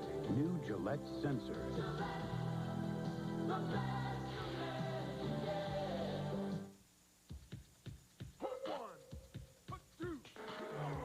It all happens Sunday morning at 11:30. Start the day's NFL action with your first look at the pros. Run down the teams with Vince Cellini and Ken Stabler as they profile the day's key matchups NFL preview. Up front, up close. Your first look at the pros begins with NFL preview. Sunday mornings at 11:30 Eastern on CNN. These NFL coaches lost 249 pounds. I lost 35 pounds in 5 months with Ultra Slim Fast. I lost 33 pounds and never felt better. I can't believe I did it. The Ultra Slim Fast plan is easy. A shake for breakfast, another for lunch, and then a sensible dinner. I'm down 38 pounds. I lost the most, and I feel great. We're big guys with big appetites. We lost weight. If we can do it, you can do it. Ultra Slim Fast. Give us a week. We'll take off the weight.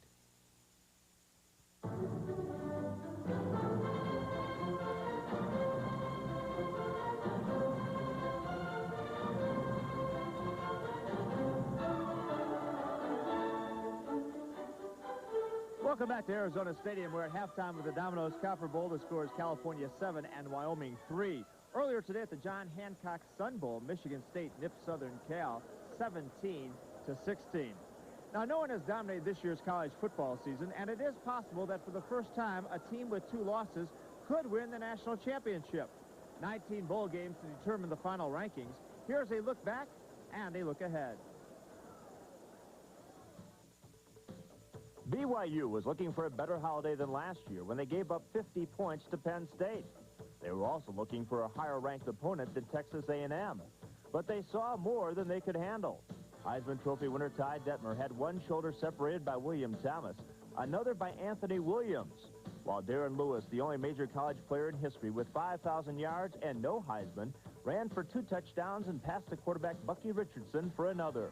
The Aggies ran up the score 65-14, leaving BYU's Lavelle Edwards with anything but the holiday spirit. A blockbuster of a debut in Miami. Penn State's Joe Paterno in his 25th year as a head coach, the same with Florida State's Bobby Bowden.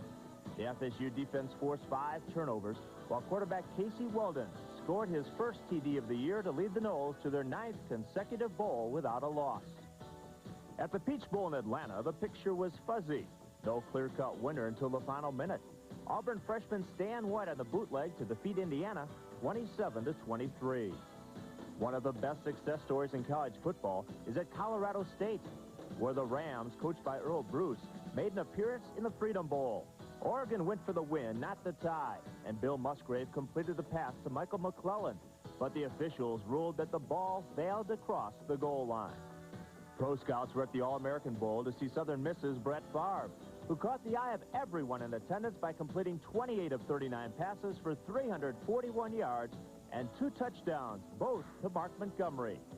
But it wasn't a losing cause as NC State's Greg Maynor, at 244 pounds, scored the winning touchdown from 41 yards out, 31-27 the Wolfpack. Only a little over 13,000 to see a major upset in the Liberty Bowl. Ohio State on what could have been the winning drive, but the ball and Carlton McDonald go the other way. His second interception of the night, untouched into the end zone as Air Force soars to a 23-11 win. 2 weeks of rain at the normally sunny Aloha Bowl in Honolulu, and Syracuse poured it on Arizona. Quarterback Marvin Graves ran for a pair of touchdowns and passed for 2 more. The Wildcats get swamped. Dick McPherson gets a shower. Louisiana Tech and Maryland played to a draw, while San Jose State doubled the score of Central Michigan. A new year of football fun begins tomorrow with 8 games. Top-ranked Colorado will try to win a national championship despite a loss, a tie, and an extra down. Meanwhile, Georgia Tech, with the nation's only unbeaten record, is in Orlando against Nebraska. The Miami Hurricanes have lost only 5 times in 5 years. The defending champs will face Texas, while in the Rose, conference champs Washington and Iowa square off despite combining to lose 3 of their last 4. Back in November, Virginia was ranked #1 in the country before losing 3 of its last 4. Ole Miss will meet a Michigan team that, despite 3 losses, is only 6 points away from an undefeated season. Illinois is in the Hall of Fame thanks to Howard Griffith, who broke Red Grange's career scoring record, and an unlikely New Year's showdown between Alabama and Louisville. The Crimson Tide lost its first 3, while the Cardinals are on national television for the first time since 1958. Now for your halftime pleasure, the marching band from the University of California.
the band, and we've watched the team. Let's now visit their campus, the University of California at Berkeley.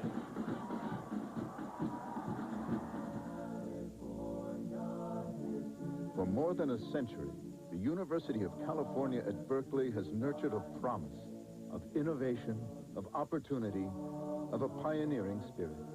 A record of achievement that includes 15 Nobel Prizes, a tradition of excellence that attracts the world's brightest students. The University of California at Berkeley, keeping the promise.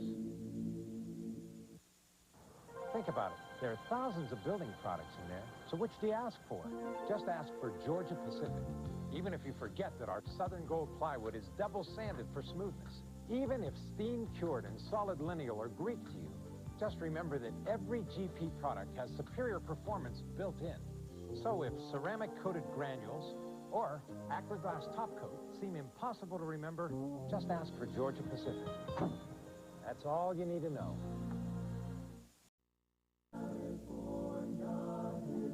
For more than a century, the University of California at Berkeley has nurtured a promise of innovation, of opportunity, of a pioneering spirit.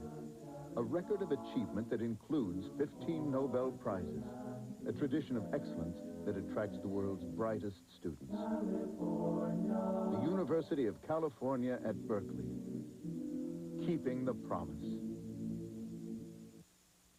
Think about it. There are thousands of building products in there, so which do you ask for? Just ask for Georgia Pacific. Even if you forget that our Southern Gold plywood is double sanded for smoothness. Even if steam cured and solid lineal are Greek to you, just remember that every GP product has superior performance built in.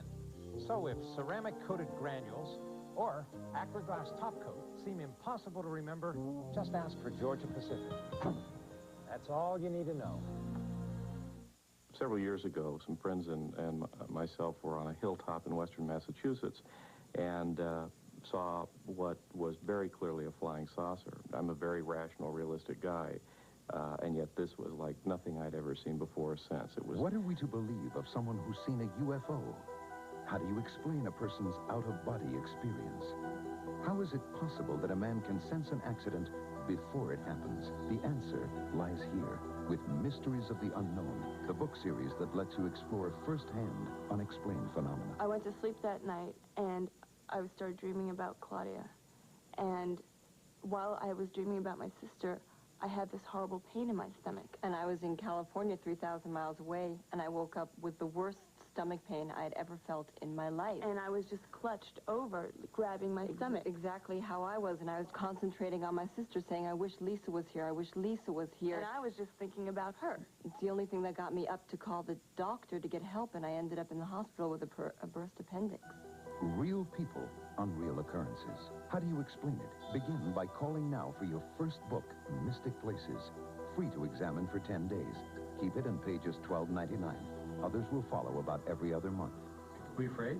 No, very curious. You know, a part of me said, gee, come closer. Let me look in the windows. Perhaps you have your own story. Call now for Mystic Places. Welcome back to the Domino's Copper Bowl. We're at halftime. Golden Bears lead the Cowboys 7-3. Part of the halftime festivities include a tribute to Dr. Martin Luther King.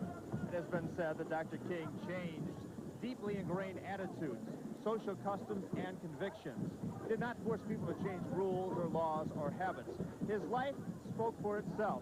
So did his work, and possibly never as loudly in the state of Arizona as this year. The land of the people, the translation for the Navajo name of Dinata, describing the heritage of Arizona, a state whose topography is as diverse as its residents, comprised of different nationalities, ethnic groups, and races. Prior to the November election, virtually everyone we talked to in Arizona was in favor of making the birthday of Martin Luther King Jr. a statewide holiday. But despite a rainbow coalition of supporters, black, white, liberal, conservative, politicians, and athletes, the holiday was narrowly defeated.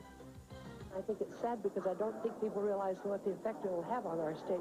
I hope we're not labeled as a racist state, because that's the opinion, and that's what people will be saying. Perhaps the result could be blamed upon the fact that Arizona was the only state to put the holiday to a public vote, or that it became not a moral issue, but a financial one, and those in the rural counties of Mojave and Yavapai didn't feel that state employees were deserving of another paid holiday. Whatever the case, Arizona has been singled out for special punishment. Ironically, anytime sports policies become entangled with politics, outcomes such as the King referendum, not unlike Olympic boycotts, result. However, in a symbol of unity, the players from Wyoming and California voted unanimously to participate in the Copper Bowl in Tucson. To be denied the opportunity to play in a postseason classic is a pretty tough thing to do. But the one thing that came out of the meeting was our discussion about Dr. King. And our players, who seem to be quite better informed about him, his history, and his character, really kind of surprised me. They said that he was not an isolationist, that he believed in unity, that he confronted, he marched, he showed up, he talked, and they said that they felt they could pay a greater tribute to him by coming here and playing the game rather than withdraw.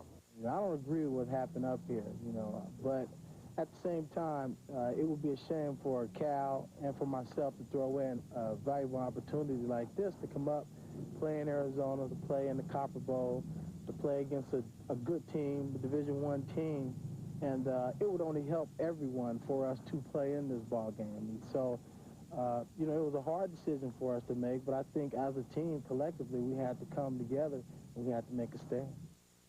Martin Luther King did not bypass nor avoid his dissenters. He faced them head-on, as he did in marches from Selma to Birmingham.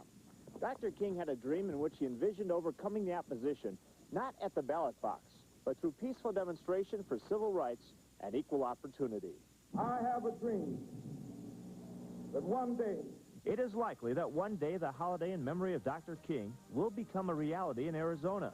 But until then, it is being used by some as a pawn in a sports controversy that is exploiting the state's economy and the future of the Super Bowl.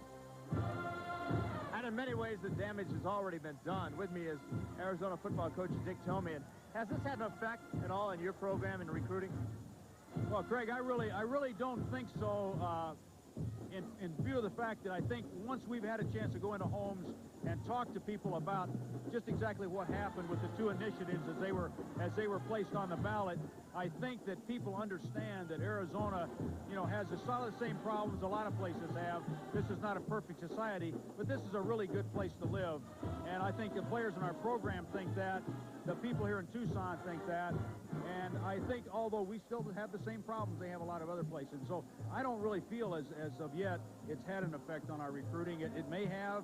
I certainly hope it doesn't, but so far, so good. Do you find yourself having to answer those questions? Well, absolutely. In fact, we have volunteered. We have not waited for people to ask the question. We have understood that it's a public issue. It's something a lot of people misunderstand, but at the same time, we want to get that initiative passed, not because we can get the Super Bowl, just because it's the right thing to do. It's an issue of conscience. It's an issue of morality, and certainly something that we need. I know last year you had a lot more fun at the inaugural Copper Bowl than you did this year at the Aloha Bowl. Well, I'll tell you what, we won the game last year. We had a great time. This year we went over and laid a big egg in the Aloha Bowl, but and the Pac-10's having a tough time in bowl games, but I still think we're the best conference in the country. Okay, thanks for being with us. Of course, this year, it is California against Wyoming. And now, let's join the Cowboy Marching Band.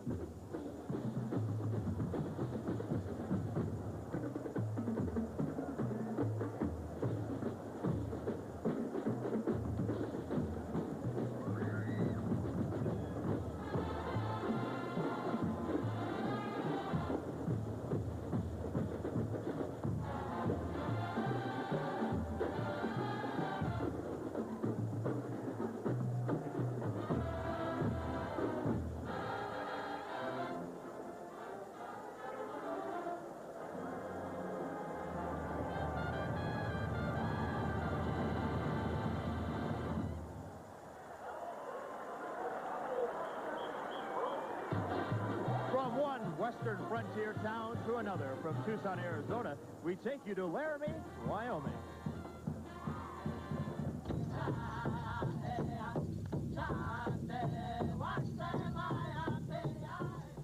My name is George Abeda.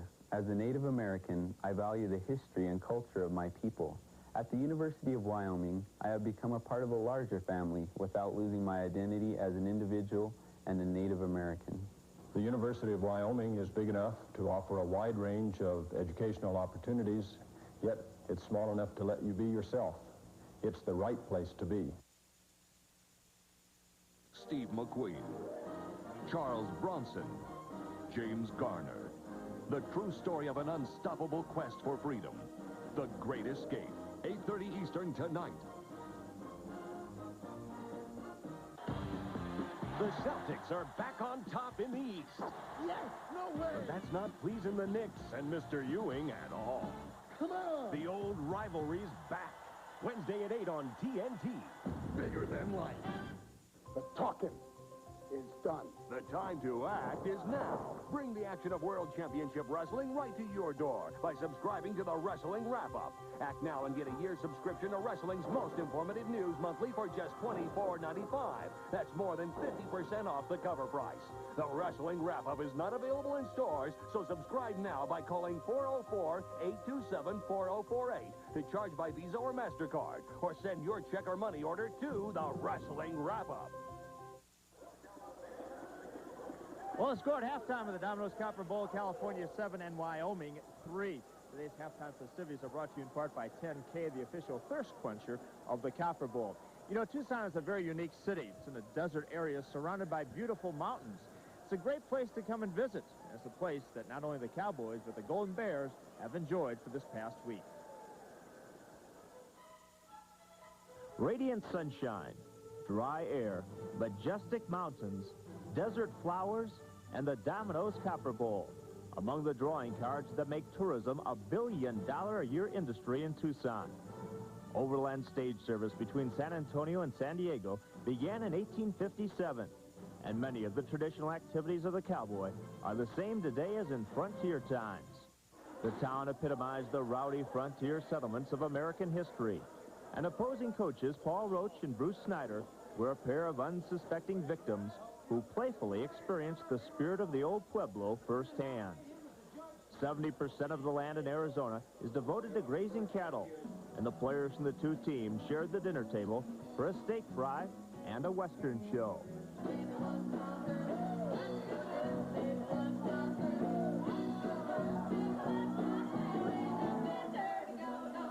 This year, the parade was moved from downtown Tucson to the University of Arizona campus.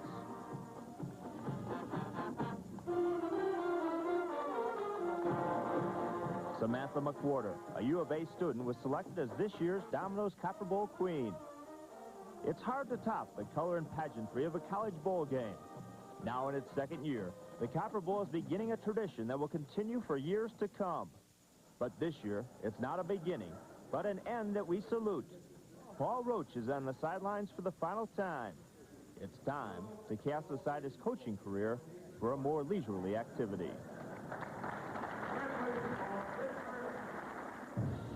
Paul Roach did not get a chance to use that fishing pole on this visit to Arizona, but he did promise that he will be back to one of our country's most popular vacation spots.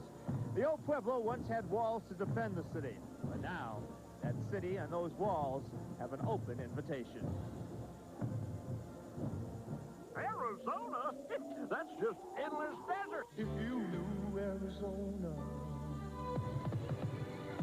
Wasteland. If you knew Arizona. Want more coffee?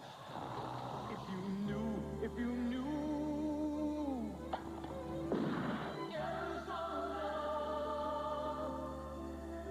Arizona. If you knew it, you'd do it. Are you still living with this nightmare?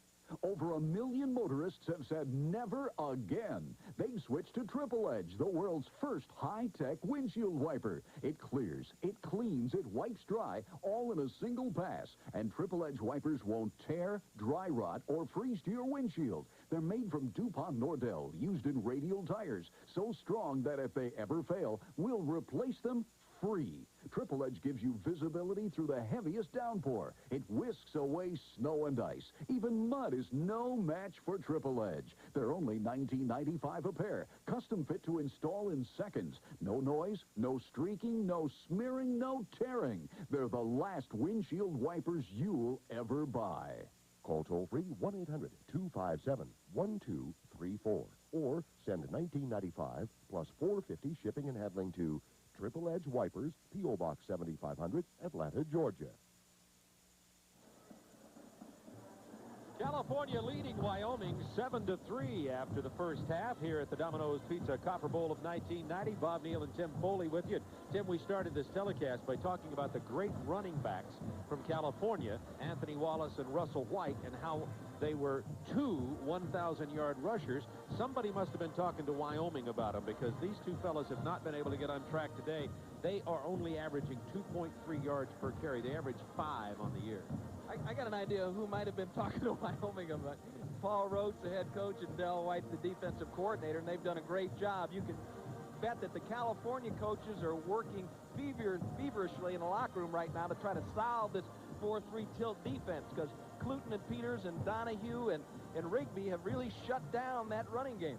Well, the only way that California could get a touchdown on the board in the first half was via the air. You'll notice as we look at the replay of this touchdown, though, it was the play fake that gets it started as they fake to Russell White, and then Pulaski tosses it. Great protection there, a good fake by Pulaski, and Triggs runs a beautiful route. He loses Wallace, and it's 6 points for California. And Wyoming couldn't get anything going. They had to go to their punter, Sean Fleming, for the longest run of the day. And as you mentioned, Sean had problems. He's done this several times for Wyoming in the past, but he's had problems this year with a hamstring, and he seems to be in pretty full stride before some of the Golden Bears realize he's running with the football. Who is this guy? You know, Colorado State beat Oregon. It was Air Force beating Ohio State, so the WAC teams have fared very well in bowl games. The only one that really got embarrassed was BYU. Wyoming's still in this ball game. They can't move the ball, it doesn't appear to me right now. What do you look for Wyoming to try to do offensively? Well, I think unquestionably they'll spend more time in the shotgun in the second half. Carranzos wasn't really having time to get back there to set up to throw the ball in that shotgun. He had better vision, and he didn't have to move quite as rapidly, and the protection is a problem for Wyoming against this fierce California rush. So you'll see him more in the shotgun, I'm sure. All right, we're going to be back here for the second half in just a moment, but there's a special Martin Luther King presentation taking place at the Copper Bowl here today in honor of that great leader in our country. And so let's go join the PA announcer here at Arizona Stadium and listen to the massed marching bands in the Martin Luther King celebration.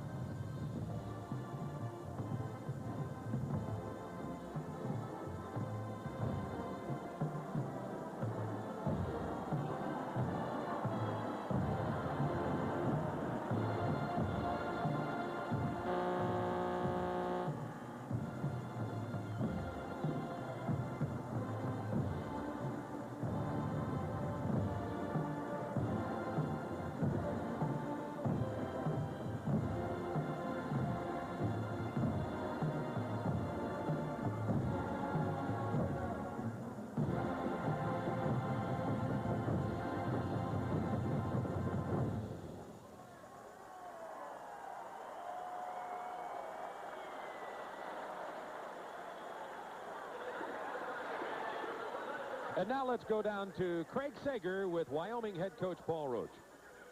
Well, thank you, Bob. You're down 7-3 at intermission. Your final motivational speech in the locker room. What'd you tell the Cowboys? Well, we didn't really talk too much about that. We talked a lot about our game plan and adjustments that we're going to have to make. We've been stunning an awful lot defensively, and that's caused their offensive line some problems and enabled us to kind of slow down their running game. They got a great running game. Offensively, we made a couple mistakes. We had a couple of penalties, and then the old man took the gamble on 4th down. Otherwise, it might be 3-0 now. But I think if we hang in there and continue to play hard and with as much enthusiasm as we have, we might be able to pull it off. Defensively, you've done a great job stopping Anthony Wallace and Russell White, as you mentioned. Offensively, it seems like you caught him off guard at the end with that hurry-up offense to the shotgun. Will we see more of that?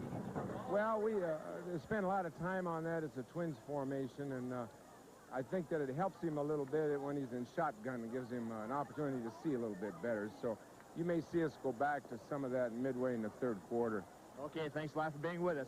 Wyoming down 7-3 at intermission. We'll be back with the second half in a moment. Their names were Nicholas, Ballmer, Hogan. They wrote the book of golf. Now, TBS proudly adds another chapter to the annals of the PGA. For the first time ever, live primetime coverage of a PGA Tour event. Never before have you been able to witness golf's elite in prime time. When it happens, as it happens. Take a sport rich in tradition, place it in paradise, and you have the United Hawaiian Open. Beginning January 17th, live and exclusively on TBS. Back to Church, the greatest collection of gospel hits ever offered. 3 full-length albums filled with #1 hits, like the award-winning Mississippi Mass Choir,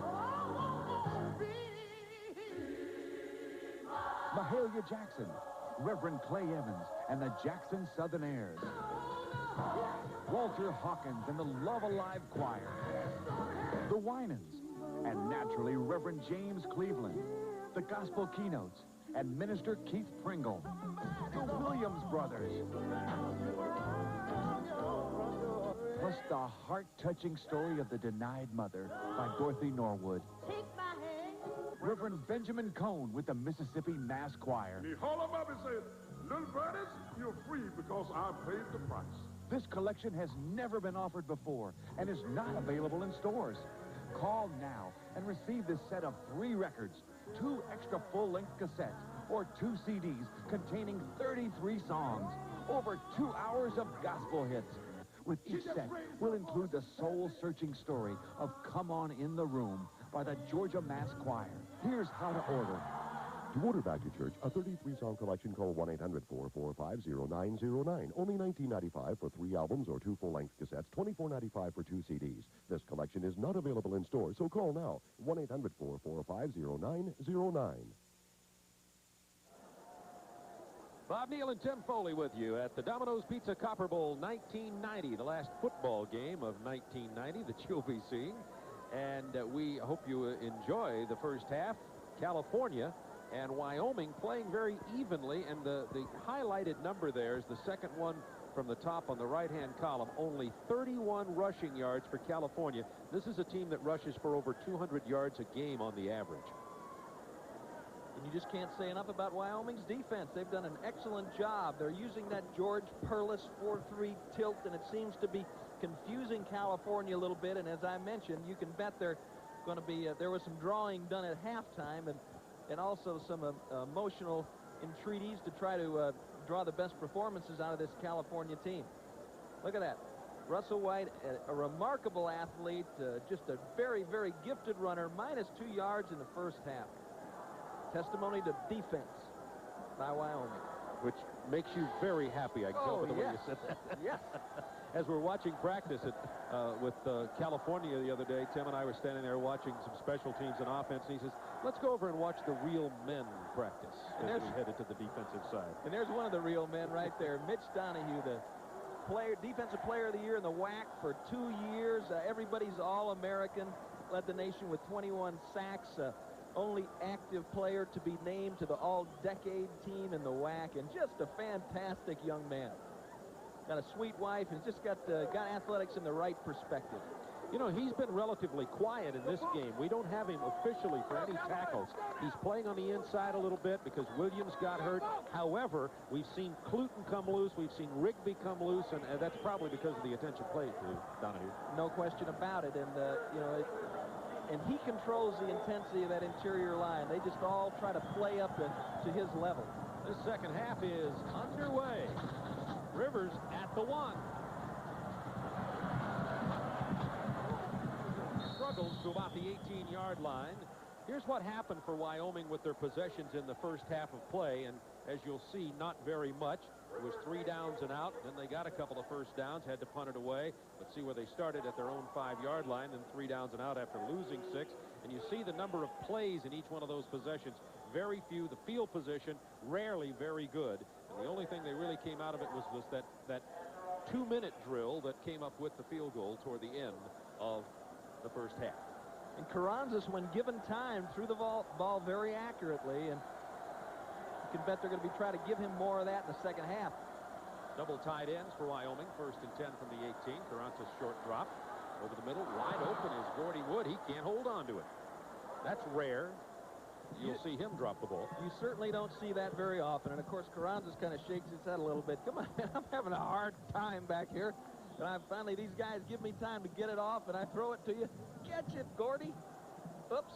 See him just turn his head, looked away, expected somebody to be whacking him right away, and he'll make up for that before the contest is over. Opening moments, third quarter from Arizona Stadium in Tucson. Carranza on the rollout, just lobs it over the on-rushing defenders. Wood gets it out to about the 21-yard line, a gain of about 3 or 4 on that play.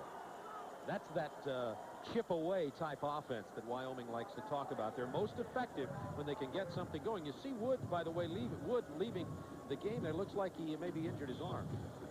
He's looking for Wiggins downfield, hitting a deep bow out. You got to keep your head up there, Chris Cannon. They can call you for spearing on something like that. Let's hope he's not hurt seriously. Looks like he's in pain, though. He's taking a lot of hits over the middle. We just had a Domino's pizza delivered, Tim, or at least I got a slice. See if I can get you a delivery coming up here. Carranza's throwing complete at the 31-yard line, first down 10. Greg Brown, the receiver. So do you want a bite of my pizza or not? Well, I got my own bite of pizza, thank you very much. And Foy put it right down here on my little chair, and I will get to that. Don't worry. When you're in one of your longer diatribes, I'll begin to eat. That could happen during the second half. On a first down and 10 now. The penalty marker is down back at the 20.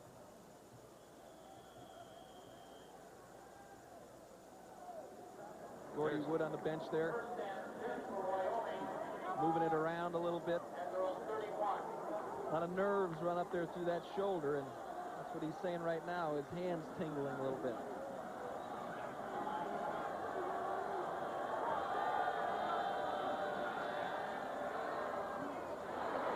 That reception was made at the 38-yard line. A tough grab by Sean Wiggins, number 15.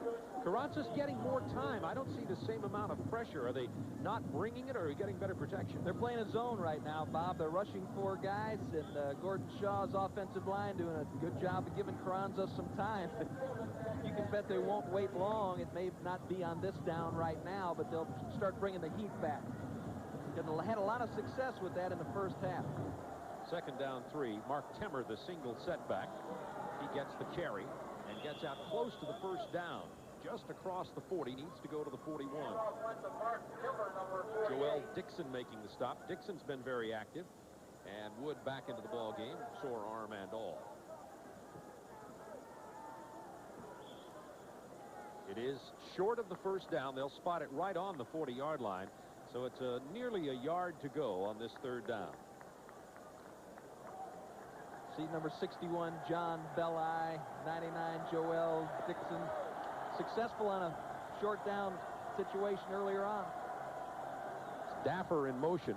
They play fake to Temmer. Carranza's with good protection again over the middle. Had a man, make it Ryan Bowers wide open down the middle, and Carranza's just missed him. I thought that was a creative call on the third down and 1. They just simply didn't connect. Well, Paul Roach has been with a lot of great coaches, Madden, Starr, Miller, and short yardage. They like the trick play, and that time Wood had worked himself down the field and gotten in behind Wilson. Bowers only caught one. Bowers, excuse me, I'm sorry. Yeah, he's only caught one pass this year. A little unusual to see him go to him on the third down, but of course that's part of the trick.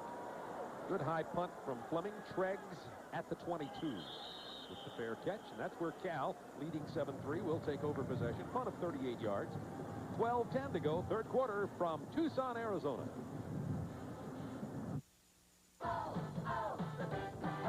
To celebrate 30 years of 30-minute delivery, Domino's Pizza delivers the Big 3-0. Order a large pizza at regular price and get a medium with your favorite topping for just 30 cents more.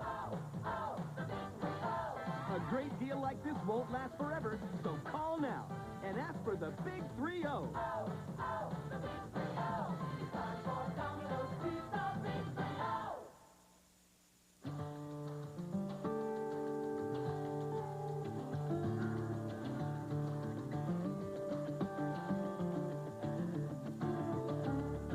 Lexus LS400 is equipped with a very sophisticated suspension system, which makes it seem like it's riding on rails, even when it's not.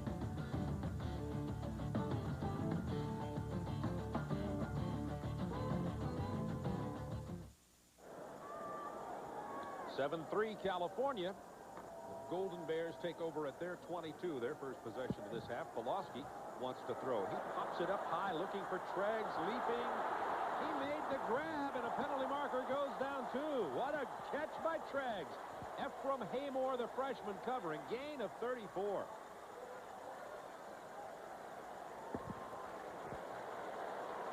They've left Haymore and Wallace out there on their own a lot this afternoon. That's how they've kind of converged on that running game.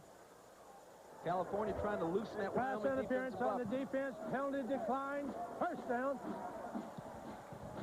But watch this now. Treggs, they were running right together, and of course that is interference. I hate to admit it, but that's twice in 9 years. Right, yeah. Pass interference. And but what had happened? They were running down the field right together, and Treggs, because of his experience, separated himself, widened out. Pulaski saw that and got him the football. Good job, Brian. Treggs had 45 catches and 6 TDs coming into this ball game. Pulaski on the first down. With the handoff to Wallace, not much that time, about 4 yards, near the 40-yard line. Here's what California did with the ball when they had it in the first half. You see that they were 3 downs and out the first 3 times, too. You'll notice over on the left, though, that they had excellent field position the whole time. It was that outstanding defense by Wyoming against the run that was able to stop everything except the 25-yard TD pass on that possession there in the second quarter. Second down, 7. Out of the eye, this is Wallace. Gets the first down at the 34-yard line. Brian Bowker comes up to make the stop for the Cowboys. 31 yards in the first half, 203 yards per game on the season. A testimony to Wyoming defense. And again, they're just a matter of probably a little confusion up front in terms of how to block that 4-3 tilt. That time Donahue took an inside stunt. Midget filled it strong, and Wallace broke clean. Good tackle by Mooney, kept him from going up. Was it Bowker? Kept him from going on. Was Bowker, and it's short just that much from the first down. But California has decided they will go for it. They are just inside the 35-yard line of the Wyoming Cowboys. This offensive line you're looking at averages 280 pounds a man. You saw the surge. Excellent field level shot for you. First down as Pulaski keeps it. He loves to keep the ball. He's not a running quarterback, but he certainly loves. He could be an offensive lineman in terms of his mentality. He could. You know, he's got that John Wayne mentality. Come and get me, big boy. You know, I'm not like a regular quarterback. You ain't going to see me slide. And that's the kind of personality that he projects on his football team. He really toughened up this football team and brought them together. On the first down at the 34-yard line of Wyoming. See the stunting part of the Wyoming line. Pulaski with a quick turn-back drop. Nice catch at the 24-yard line. Was that Dawkins who made that grab? The true freshman. Yes. And I mentioned before, Haymore and Wallace are man-to-man. They have been the whole first half. They occasionally give them some help, but they've got everybody bunched up to stop the run. Little 5-step drop, zips it out on the sideline. Boom. And let's watch how they're blocking Donahue. He's going inside against Todd Stussy, and he's just not able to turn it upfield. Stussy, excuse me, first start was against Russell, Maryland of Miami. And fumble. In the backfield, Wyoming looked like they fell on it, but now Cal signaling that they have the ball while they unpile it. You saw on that replay, by the way, our cameraman, Don Bohannon, made the tackle on Dawkins out of bounds. When Dawkins caught the ball, we hope Don Bohannon's okay. California maintains possession of the ball as they covered it at about the 28-yard line. Came loose back there right in the backfield. Russell White having a real difficult day today. White and Rogers bumped into each other. Rogers finally fell on it. Let's see how that happened. Just never got in there. White turns around for the ball. You see Ernie Rogers there. I'm not sure how Wyoming didn't get the ball. White just fought his way back in there and dug it out. This is 3rd down 5. Wyoming's been successful stopping Cal on these conversions thus far today. Let's see what happens. Pulaski, short drop and toss. Looking for Dawkins. Outstanding coverage down there by Ephraim Haymore. He was in the jersey of Dawkins. It's another failed conversion for California, and Wyoming's defense holds on again. California only 3 of 9 on 3rd down conversions today. And it's a clinic in man-to-man coverage out here. You've seen some receivers break free, but that little rascal right there, Ephraim Haymore, he's holding his own, you know, and he's looking right in the chest of some of these receivers. He's not as big as he'd like to be on certain occasions. Robbie Keane's going to attempt another 47-yard field goal. He missed one earlier.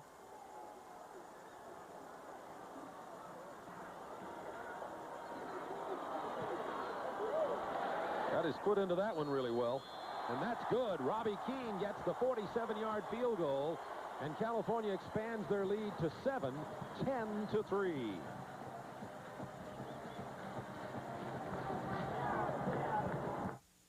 At Compaq, before we build our desktop personal computers, we look at you. We look at what you do and the power and performance you need to get it done. Since introducing the world's first high-performance 386 PC, Compaq has never stopped, giving you more power, more speed, and the best of the latest technology. To do, well, that's up to you. Compaq. It simply works better.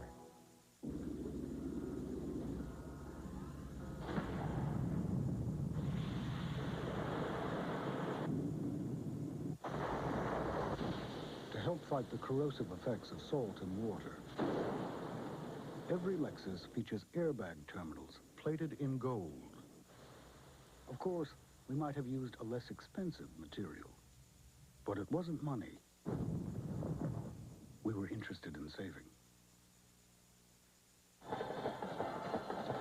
Well, Wyoming trailing 10-3 in the last game as a head coach for Paul Roach, and Craig Sagers with the new man for the Cowboys in '91.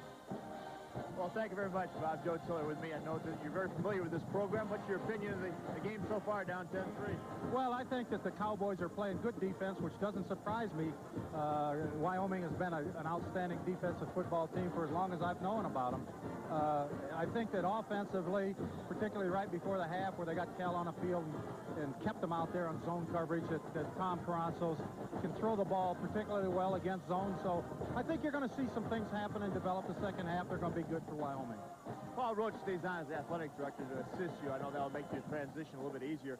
But you got big shoes to fill. Well, that's true. I said in the press conference that I've got a legend to follow, but Paul said I'll get used to it after a passage of time. So he's a great coach and an outstanding person and a guy that I'll look to kind of be an advisor as we go along. Will you let your punter run whenever he wants to, like Paul let Sean Fleming? Well, yes, as long as he makes the first down. Otherwise, go to the other side of the field. Okay, let's go back up to the booth. Bob Neal and Tim Foley. There you go, Joe Tiller, who's got a sense of humor that maybe he picked up from Paul Roach, too. Tim, I enjoyed, we spent about an hour with Paul yesterday talking about his final game today and some of the feelings that he had as he goes out as head coach after 34 years in the coaching business. He said it was going to be hard to get used to not being on the sidelines on a Saturday afternoon. Wow, that kickoff drove Williams all the way into the wall.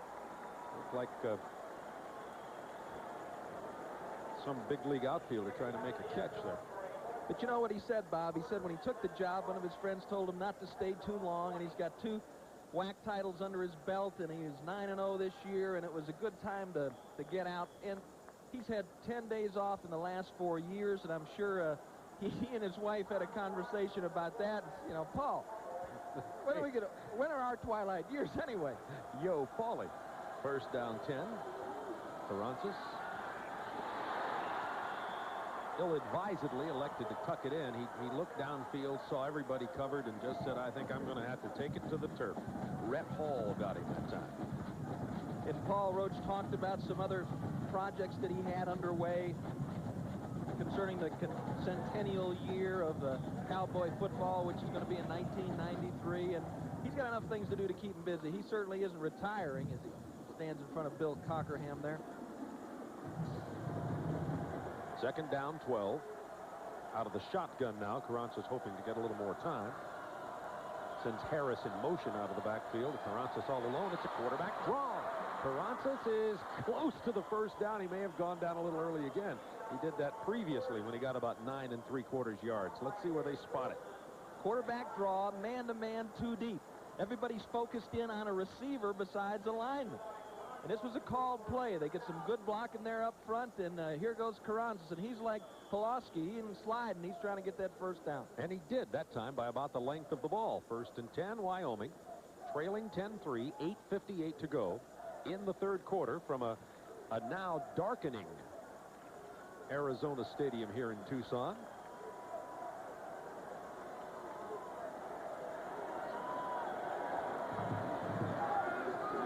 Carranza had everybody out. Was that caught? Yes. That was a good grab by Gordy Wood at the 37-yard line. Gain of about 7. And that's that little chip away route. It's an option route to Gordy Wood. Just get open. That's the idea. They spread people out. I think California's probably seen 12 different formations so far today from Wyoming. Give them a lot of different looks and just try to pick away underneath. Try to get a man-to-man matchup or a zone matchup where you've got a good receiver with some foot speed against a linebacker that might not be as quick. 2nd down, 4. 10-3, California leading. 8:06 to go, third quarter. Amaker Harris, the outside speed. He ran out of room. John Hardy chased him out of bounds. Little discourse on the sideline.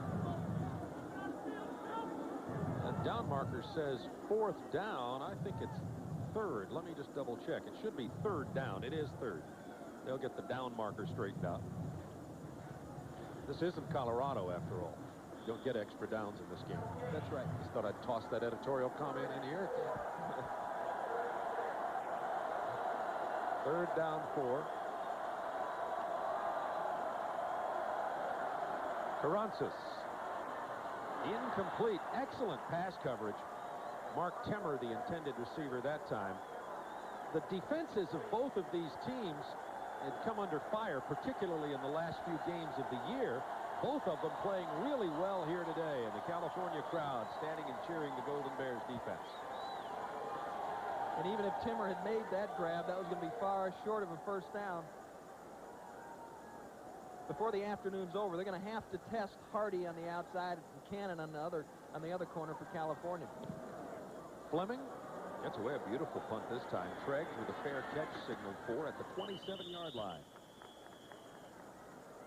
37-yard punt. You want to talk about a beautiful part of the country and a lovely time of day. How about this? Tucson, Arizona, as we take a commercial timeout.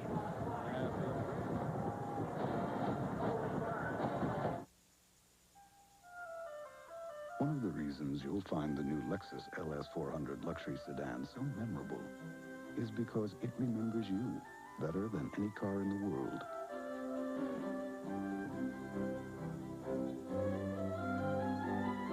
Lexus spent 6 years pursuing consummate luxury.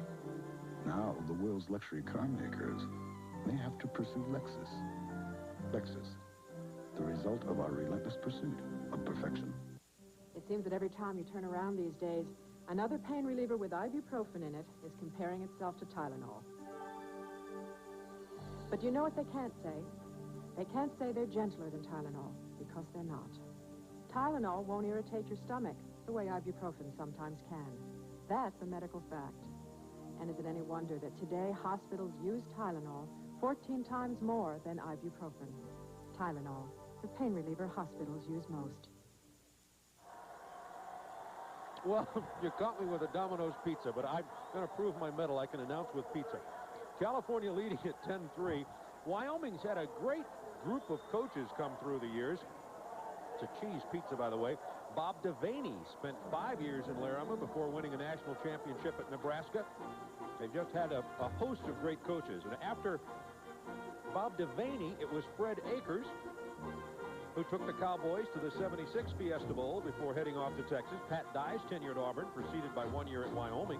And Dennis Erickson was the head man in '86 before taking over for Jimmy Johnson at Miami. We'd like to send all those guys a pizza for appearing on our program. First down 10 from 27. Never been caught like this before. Pulaski hands to Russell White, who gets only about half a yard. Greg Peters making the stop. And Pulaski motioning to the sideline, and I think what he's saying is, hey, folks, if they're going to play the run this way, let's just throw it. You know, he's motioning with his arm, and Steve Mariucci's up in the booth, and he's calling the plays, and, of course, following the instructions of Bruce Snyder. And you can hammer and hammer away if they got 9 guys bunched around the line of scrimmage, but, you know, the thing to do is what they did on that last drive. Loosen up those cornerbacks, and they got great receivers. Let them work. Second down 9. The split backs, the short drop under pressure. Pulaski down hard.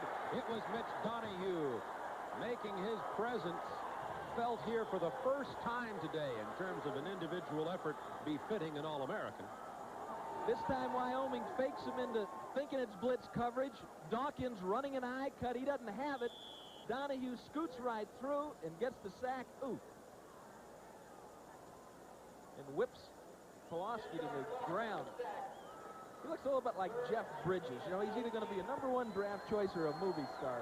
Well, I hope he has a long playing career. He wants to be a broadcaster. Anthony Wallace is stopped right about the 20-yard line. This Wyoming defense has really just done a whale of a job today. Not only in execution, they're outmanned in terms of size. They've been beautifully prepared by the coaching staff, and now they're delivering what these coaches hoped they would. This is the best job that any defense has done against California since they played the University of Miami, and that was at the beginning of the year as this line was just starting to come together, and Russell White was not up to full speed yet. So it's an exceptional job here by Wyoming. Keene doesn't get it to turn over, but the fair catch is called for at the 36-yard line. Wyoming will have the ball at the 36, trailing by 7. That was a 44-yard punt. Beginning Monday, January 7th on TBS. The Prophecy, Shaka Zulu. The Revolution, Shaka Zulu. The Legend, Shaka Zulu.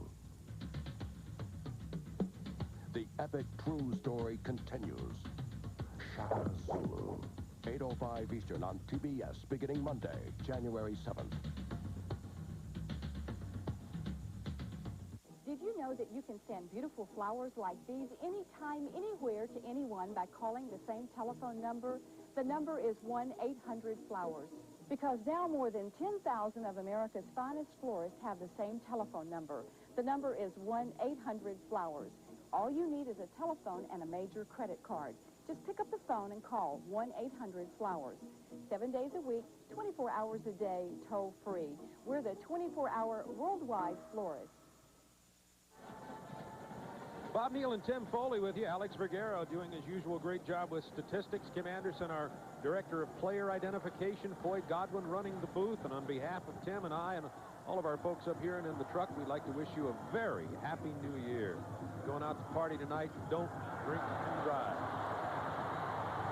Here's the end around with Robert Rivers, and Rivers breaks it out inside California territory to the 48-yard line before Eric Zomalt runs him down, a gain of 15 yards. The Wyoming offense pops the top off some of their trick plays to open up the third quarter here. Good fake. Hall being taken inside by the block of wood. Joel Dixon almost wrapped them all up before they got it to Robert Rivers, and here he is scooting away. Wilson just barely brings him down.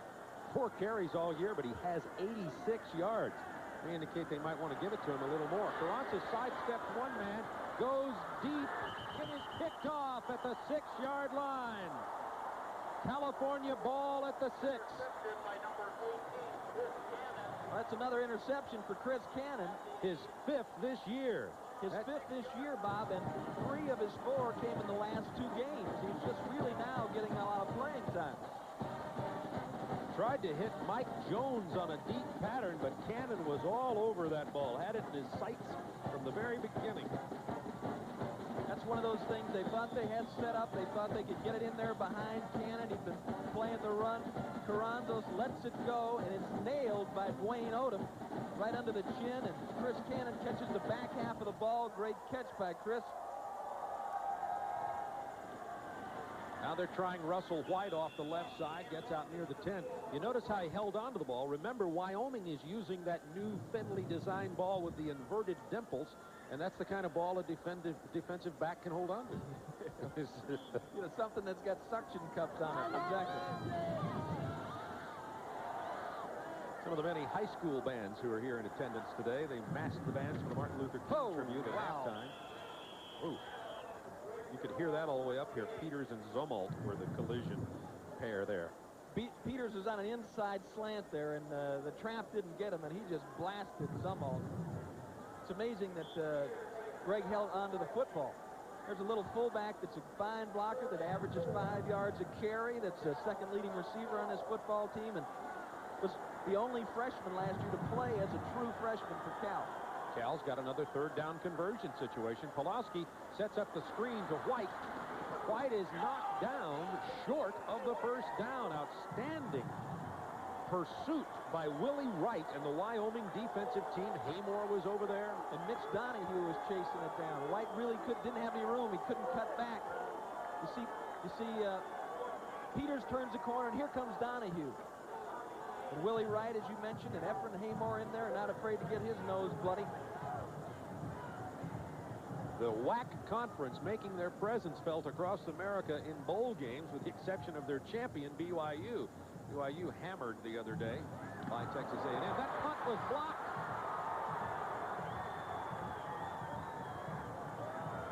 They're going to let it just roll out here to the 43-yard line. That's a long punt to have somebody hit it so hard. Gordy Wood got his hands on it, but nevertheless it rolled out to the 42 for a punt of 27. Just the spin of the ball. Just watch this happen. You can never relax when you got a team like this. It's coming after you. It's playing for more than just victory. They're playing for love of a coach, and he comes, and it's just an excellent effort there. Keene's in his natural rhythm, goes to get it off, and you see the hand. It looked like Gordy Wood, number 95. First time that Keene's even had a punt partially blocked this year. On 1st and 10, fumble, and Carranzos falls on it himself, but that'll waste a down. Speaking of New Year's Eve, my folks, just like there's children and parents right there, my folks and my family are watching this game back at Mission Inn and Howie in the Hills. They had to go rent a room to get cable TV, and it's my wife's 29th birthday again, so happy birthday, Connie. Happy birthday, Connie. We've wished her happy birthday on many New Year's Eves. That's for sure. From Birmingham, from Tucson. What a way to celebrate the birthday. You're really a party guy, sir. Yeah.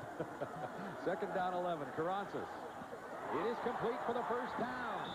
The ball came loose out of bounds at the 28. Gordy Wood with the catch again. That's a gain of 14 yards, and that's the 4th catch of the afternoon for Gordy Wood. So he partially blocks the punt, and now he has the first down grab.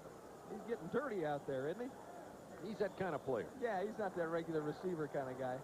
Good protection there. Odom trying to spin off, can't get free. Belli can't get free. They get the matchup they want. Michael Davis and Gordy Wood. And Davis knocks the ball loose. Good heady defensive play, but it rolls out of bounds.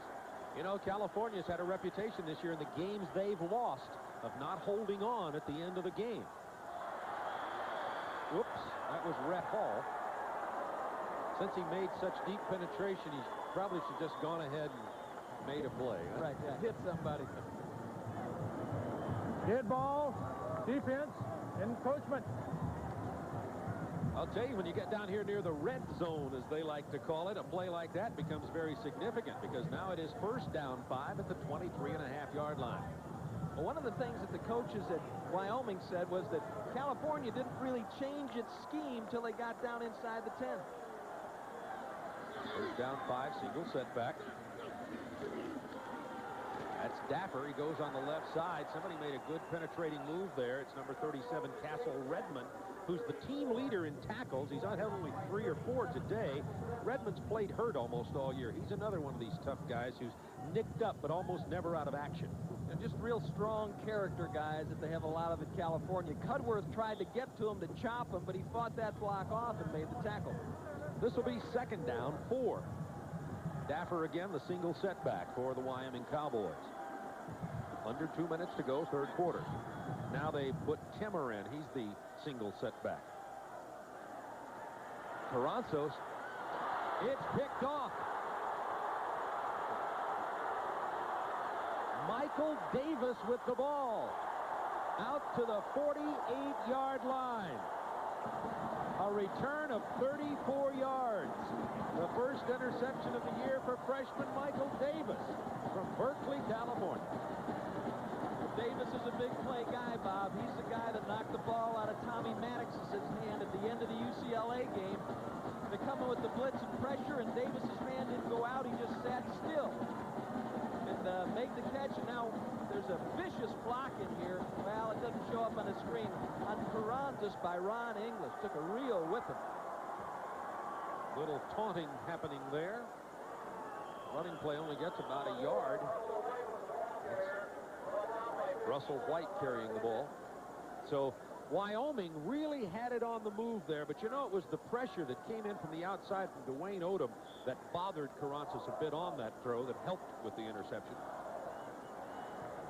Exactly. The guy, Michael Davis, just sitting down on his man, was inadvertently in the way of the throw. Pulaski, quick toss here to the outside. It is complete to Mike Caldwell. He's out of bounds just inside the 40-yard line of the Cowboys. A gain of 12. There's the interceptor.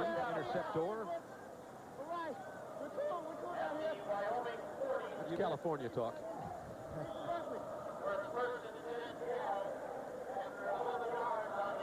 I think you're going to see Steve Mariucci, the play caller here at California, starting to loosen things up a little bit. Try to spread out that Wyoming defense. Here's the draw, and it goes to White, who gets 3 or 4 yards to the 37-yard line. White has had 10 carries today for a total of 8 yards. This is a man who's gained 1,000 yards on the year. He ran back the opening kickoff, and the trainers were looking at him after that return, and he might have been nicked there. He doesn't seem to be fighting and scrapping like I saw him on tape run during the season. That's a good point. Anthony Wallace got nicked up during the game, too. He went back in, but both of them may be playing with some pain, if not injury. 2nd down, 7. Pulaski content to continue to throw the ball. It is complete on the far side for the 1st down, and out of bounds goes Brian Treggs. He was tackled by Brian Mooney, a gain of 10. You're right, they're opening it up.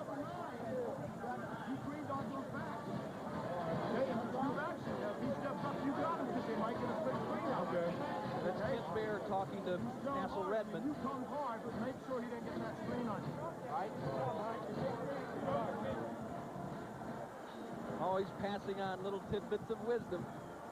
28 seconds to go, 3rd quarter on the 1st down. Pulaski's going to throw it again. Tried to set up a screen to Zomo. It was incomplete that time. You're the former defensive back. Do they remember those things that the coach is telling them? Did you? At least till the ball is snapped. Did he say left or right? Was I? Don't forget that. I'll never forget the time we were playing against Houston, and we called a timeout, and Arnsberger called me to the sideline and said, look, whatever you do, don't let Campbell get outside. 3rd and 3, don't let him get outside. I said, sure thing. Went back into the game. They tossed it to him. He went 80 yards. Outside? Outside. Oh, my. I watched from ground level. Ground level is the view of Anthony Wallace. He is hammered down at the 28 by Pete Gozar, the weak side linebacker. Wyoming's defense has bent a little, but rarely broken today, giving up only 1 touchdown. Time is going to run down here in the 3rd quarter. That'll be the last play of the 3rd quarter. California leads at 10-3, and they're on the drive.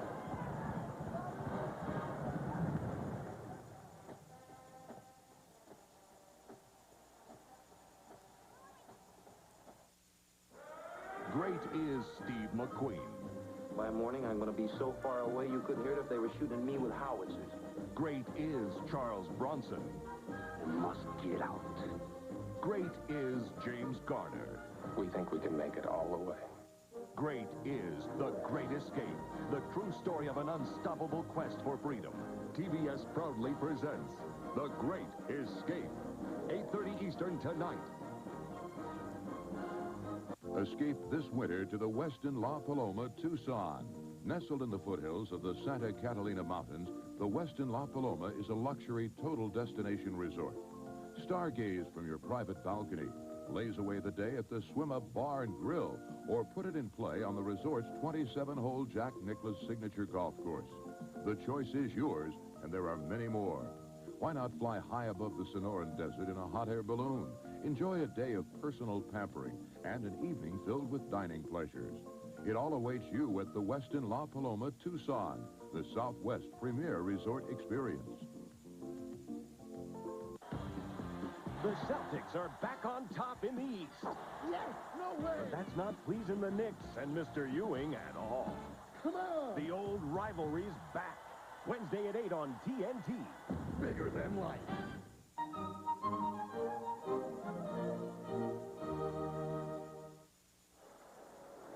California with the lead, 10-3, and they come out here with a 3rd down 11 to start the 4th quarter of play, and here's Craig Sager.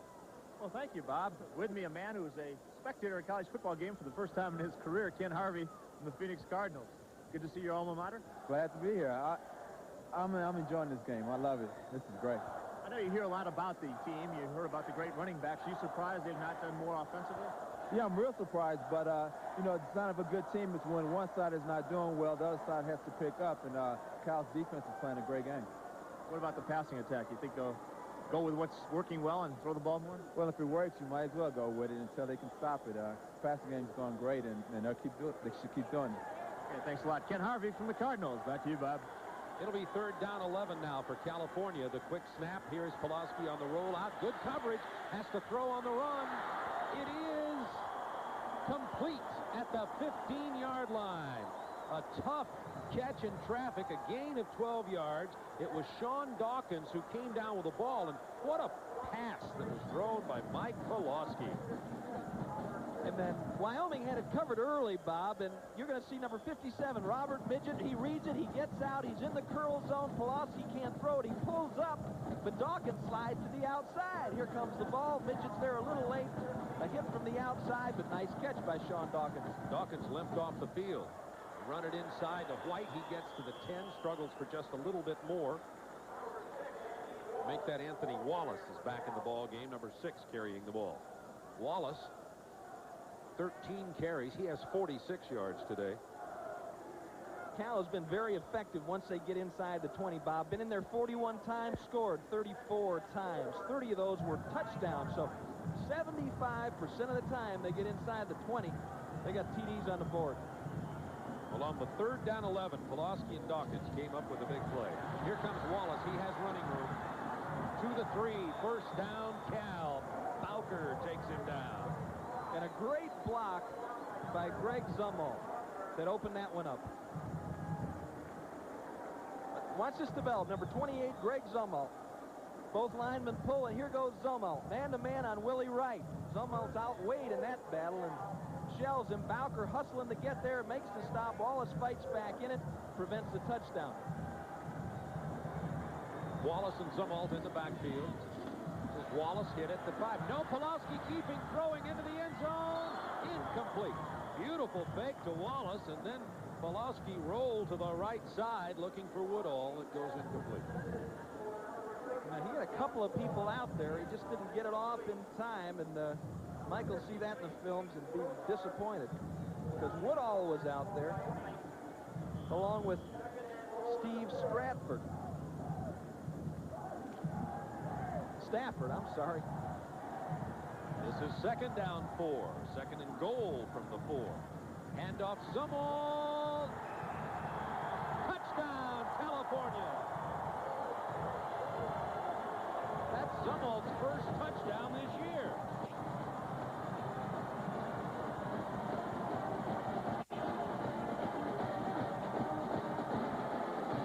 Ambitious job of running there by Greg Zumwalt, too. He's hit and held short. He just kept those legs driving and boom, popped it through.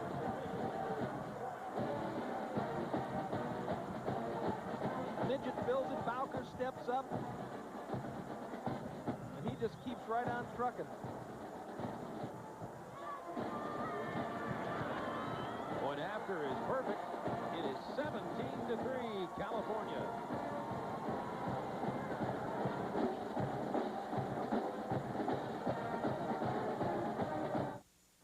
Think about it. There are thousands of building products in there, so which do you ask for? Just ask for Georgia Pacific. Even if you forget that our Southern Gold plywood is double sanded for smoothness. Even if steam cured and solid lineal are Greek to you, just remember that every GP product has superior performance built in. So if ceramic coated granules or Acroglass top coat seem impossible to remember, just ask for Georgia Pacific. That's all you need to know.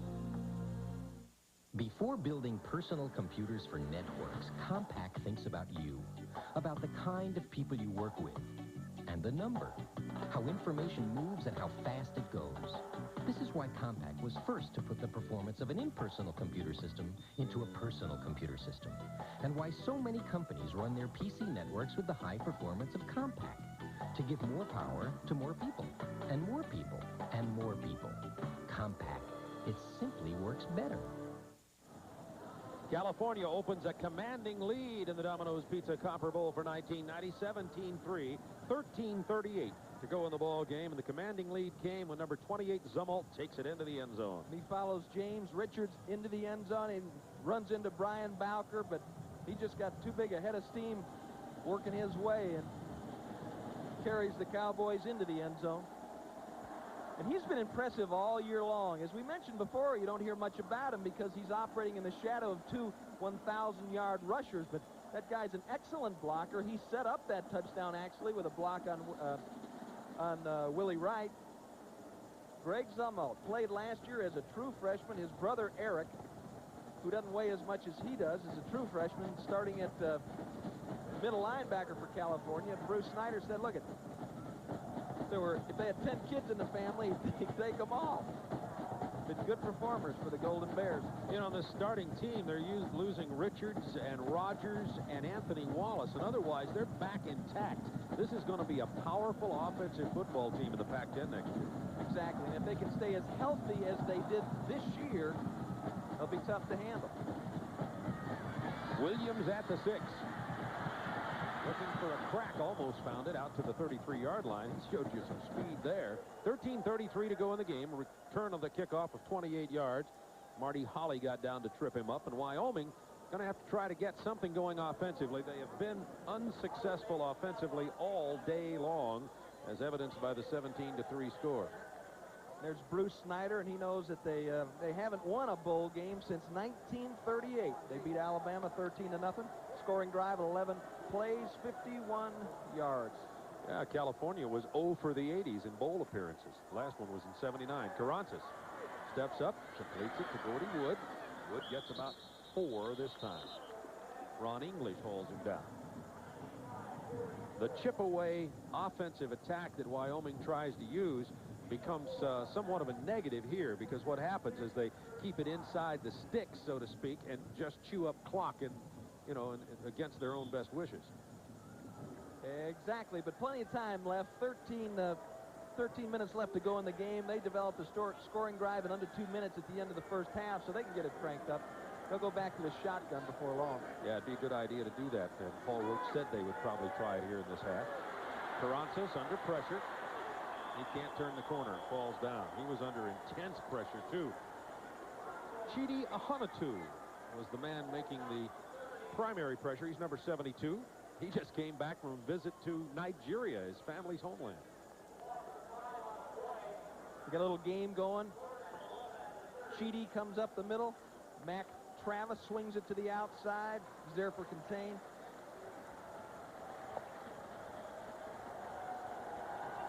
Ahonatu was born and raised in Berkeley, California. His dad's a professor of African history there, but he made the trek back to Nigeria for family celebrations and said that he was just amazed at what he saw there, being an American growing up in California. Said it was amazing, and he felt very proud of his family. That pass is complete to the 39-yard line. First down sticks out at the 41.5, and Gordy Wood has another catch. He has 6 of them on the day. They'd like to have squeezed a few more yards out of that reception. Here comes the punting team. So 11:41 to go in the game, and Paul Roach's Cowboys can't get the first down again. Here's Sean Fleming.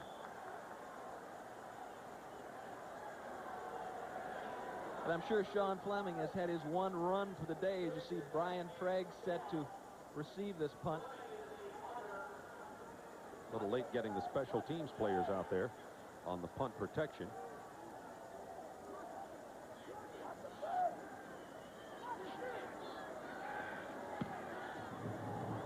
Fleming, pretty good hang time, drives Treggs back, and Treggs is going to let it bounce. It takes a California bounce, but is touched at about the 17-yard line by a Wyoming Cowboy, and it'll be California ball when we return. Hard to believe, but that was me, Dan Dierdorf, before I lost 40 pounds in 4 months with Ultra Slim Fast. Hey, I'm a big eater, but with Ultra Slim Fast, I never felt hungry. The plan is easy. I had a delicious shake for breakfast, another for lunch, and then a sensible dinner. I'm back to my college playing weight, and I feel terrific. Best of all, I'm not shaped like one of these anymore. Ultra Slim Fast. Give us a week. We'll take off the weight.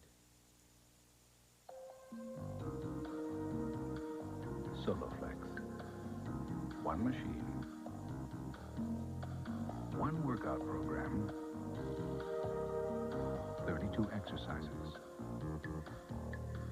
90 minutes a week. For one beautiful body. The Soloflex Muscle Machine. For a free brochure, call anytime. Well, once in a blue moon, Tim and I get to bring you the California-Wyoming game from Tucson, Arizona. You're looking at the foothills of the Santa Catalina Mountains, and the beautiful view of the moon here in Tucson just coming up. And you know what a blue moon is? I heard this on CNN last night. It's when the full moon comes twice in 1 month. The last time it happened on New Year's Eve was 19 years ago. We're out here celebrating this bowl game, having parties everywhere, and you're watching CNN last night. You're a company guy. Wallace gets about 2 yards. Accumulating information, you know, which you used today. A voracious appetite for facts that are inconsequential for use in anything. 17-3, California is leading in this game. 10:32 remaining. It'll be second down 7 for the Golden Bears. Pulaski, 12 out of 22 on the afternoons, thrown 1 touchdown pass and 1 interception. Treggs short-hopped it, incomplete at 28. No sale, Brian. You know, he's trying to sell the official. You didn't see that, did you? That was good. The official wasn't buying it. Ball just a little bit underthrown by Pulaski. And once again, those corners, Wallace and Haymore working man-to-man on the outside, Treggs and Dawkins, and they've done a credible job all night long as the other 9 Cowboys have shut down the California running game. Those third down conversions, both teams playing good defense on third down. This is 3rd and 7. Pulaski completes this one for the first down out to the 31-yard line. That was Mike Caldwell, the freshman, who grabbed it. 11-yard gain. I mentioned before about how many of these players are coming back, particularly on offense for the California Golden Bears. That's a freshman you're looking at there. And this California team was picked to finish last or near last in the Pac-10 this year. Surprised everybody, really, in how good they were with their 6-4-1 record. They finished 4th. And next year, they're going to have to be people consider this Cal team as a real threat in the Pac-10. There's the hole they were hoping would pop open for one of these great tailbacks. Wallace gets it out to the 48-49-yard line, a gain of 18 yards. Paul Wallace had to make the stop. Let's see it open there. You see number 56-7, Robert Midget, and then Cluton, 92, scooting around to the outside, and Midget can't make the stop, and Wallace just outruns Bowker. Great play by the other Wallace, Paul Wallace, to bring him down. Zumwalt this time to the 48-yard line of Wyoming. We're talking about what Bruce Snyder has done in California. You see that he came there in 1987 from the Rams. And this year, and this bowl game, first one's in 79, Bruce was telling us, Tim, about how much he thinks this appearance here in the Copper Bowl is going to help continue already a good trend in California. Exactly. They certainly do have credibility now in the Pac-10, and it's a couple of people that have made this possible. Stussy stepped in at the right guard position, Zumwalt at the fullback, and then Pulaski came and has really made a major contribution. Reverse to Treggs, who lost his footing. There's a penalty marker down also. The handoff went to White, then back to Treggs, who fell down. Excuse me, and Donahue was upfield. They just couldn't get it around him, and they may have a clip here. Yep. Rogers on Donahue. Just good heads-up play. Watch number 49 there. He closes it, gets himself upfield in position, and Rogers just, I didn't do it hard, but it's still 15. We're talking about Bruce Snyder and the offensive players that they've got coming back here. We have clipping on the offense. The penalty will be assessed from the previous spot by rule. If it occurs behind the line of scrimmage, you go to the previous spot. Repeat, second down. I hope you got that, folks, because there is going to be a quiz at the end of the ball game. The CC Daily referee seminar that we've had tonight. Talking about Bruce Snyder. He's coached some good offensive players. Dan Fouts, Ahmad Rashad, Ricky Bell, Anthony Davis, Eric Hipple, Rulon Jones. Those were all in college. Now, he didn't coach Ahmad Rashad in college. He coached Bobby Moore in college. Bobby Moore, later to become the Ahmad Rashad leader. Treggs with the reception at the 42-yard line. Gain of about 5, but remember it was second down and 22. And Eric Dickerson, Charles White, Jim Everett in the Rams, and there's a connection there with Charles White that follows to this Cal team. Exactly. With Charles Russell. White is Russell's uncle. Exactly. That was a test. I knew I'd get that wrong. I knew you would, too. Here comes a curveball.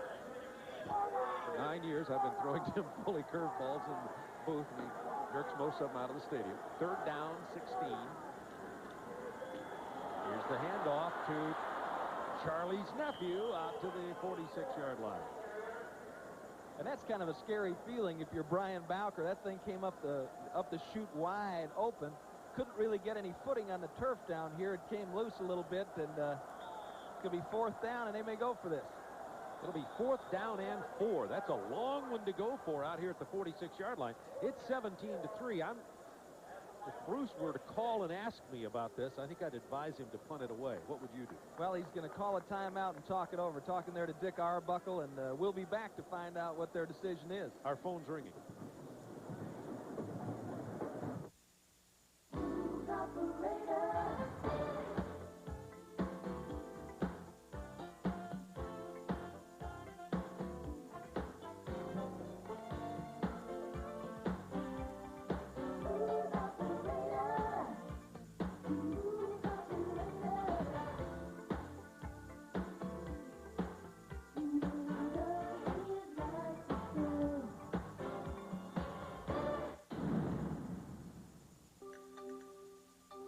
It's not simply a game.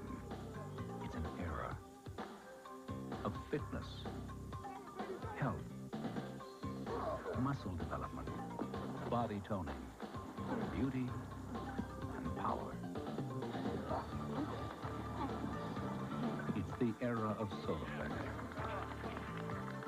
Become a part of it. Call anytime for a free brochure.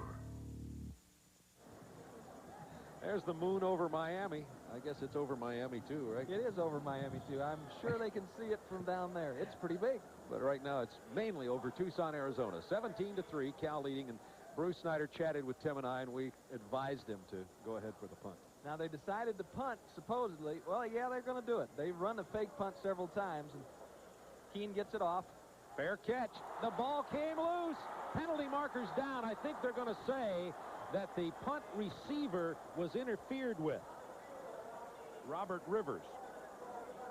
And Bruce Snyder. See, Snyder is going to contest that Rivers dropped the ball. Did you hear that? You heard that. And that wasn't Bruce. He didn't say that, but somebody said it. It sounded like the hoarse voice of an assistant coach. See, the official just said he signaled for the fair catch at the last second. Fair catch interference on the kicking team, 5-yard penalty from the spot of the foul. Now, I love to get Tim Foley talking about this one. Your favorite rule in college my favorite football. rule. If you got the fair catch, let him call a fair catch. If not, forget that 2-yard barrier. So now, would you? Now that was not only came late. See how excited I get? It came late. It didn't get up very high. You know, that's Here it kind is of a again. quickie. Oh, Now- you can't stand that. Now the two-yard perimeter is violated. Get after him, Barrett! Get after him! Cal coaches didn't like that. Exceptionally clean and articulate language from these very educated Cal coaches, which you'd expect from Cal Berkeley. We appreciate it on our family telecast. On 1st and 10, Carrancis missing everybody, probably wisely so. His receiver, Greg Brown, was in a group of about 4 defenders from California. Carrancis 15 of 30 for 131 yards this afternoon, 2 interceptions. Now this evening, He's had some great games on the year. That one shootout with Don McGuire of San Diego State, he threw for 421 yards. Dan McGuire, excuse me. Sean Wiggins. I get that mixed up with my boss, you know. You always find a way to work his name in. A penalty marker is down, and very intelligently so. I appreciate it myself.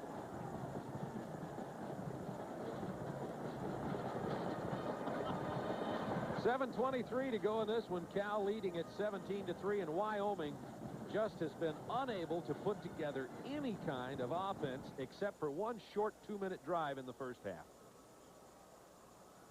Holding the call against Wyoming. They've declined it. It'll bring up 3rd down 10.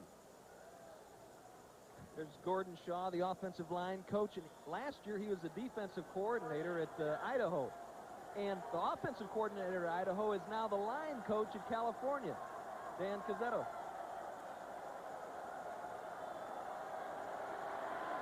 Carrancis under a lot of pressure again. It's his man. It's going to be close to the first down to Greg Brown. Let's see where they will spot it. You got to think with 7:13 to go, if Wyoming didn't get it, they'll go for it. That's a nice throw against the grain by Carrancis.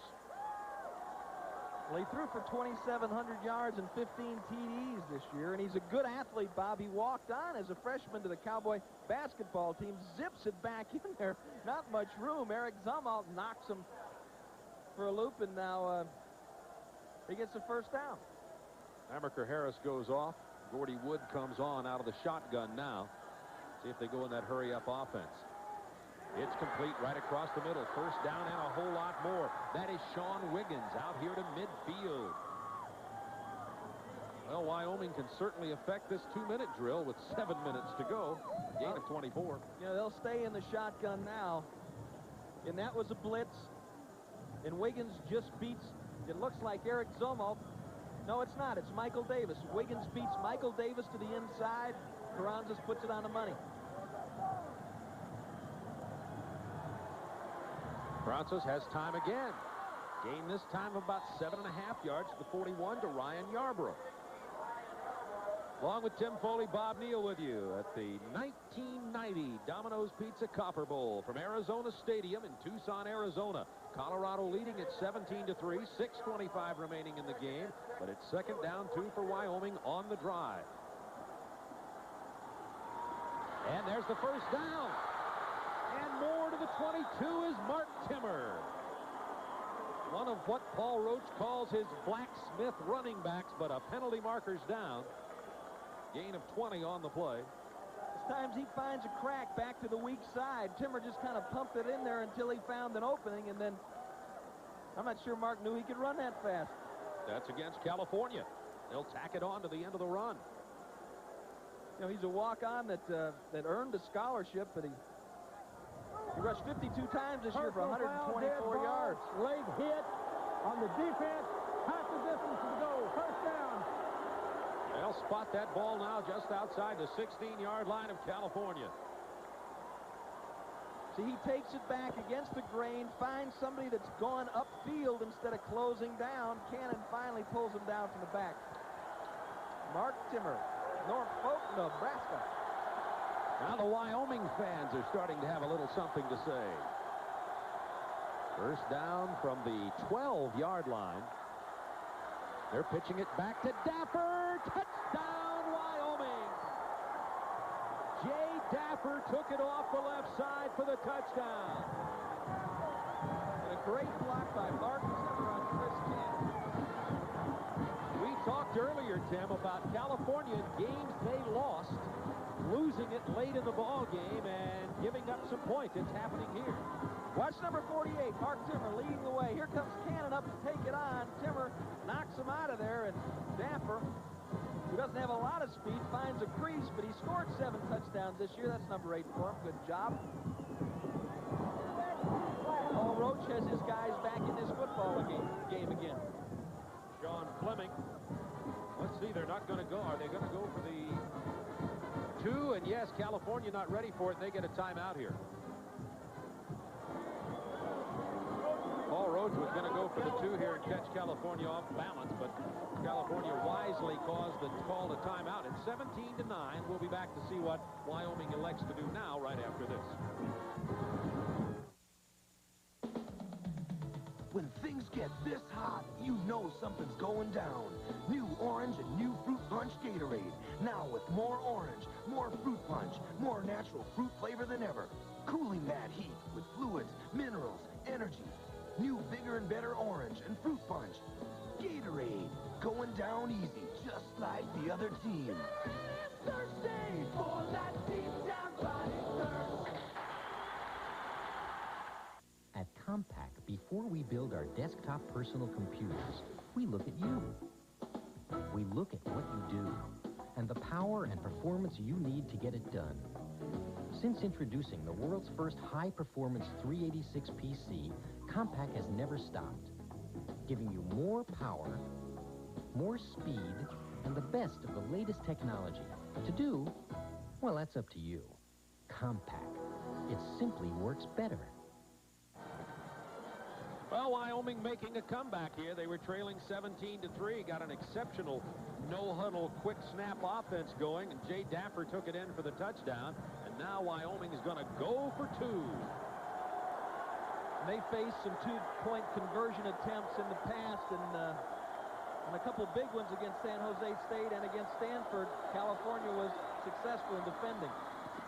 Alonso's tried to hit Greg Brown, and it was broken up, incomplete, and it stands 17-9. So Paul Roach went for the 2 now, and they trail 17-9 with 5:53 to go in the ball game. We were talking about how California, in several occasions this year, had let games they had in hand get away from them. We asked Bruce Snyder about it. But what we need to do as a football program, football team, is how to close. How do you close a football game? You have the lead, the momentum is there. Now you've got to put people away, and we have not been able to do that. Now, we dodged a number of bullets. In fact, 4 straight bullets where we had a 4-game winning streak. Each fourth quarter, we dodged bullets. We just need to go in and do it convincingly. Well, this will be his chance right here, leading 17-9 with 5:53. About a 5-minute, 53-second drive would be what you'd call a good close. Bruce Snyder talked about how he looks older. Good grief. You know, to save the Arizona game, they came up with an interception with 1:29 left in the game. Hardy had a 100-yard return against Wisconsin to ice that one. They had to break up a 2-point conversion against San Jose State to win that one. They caused a fumble against Arizona State in the closing minutes to win that game.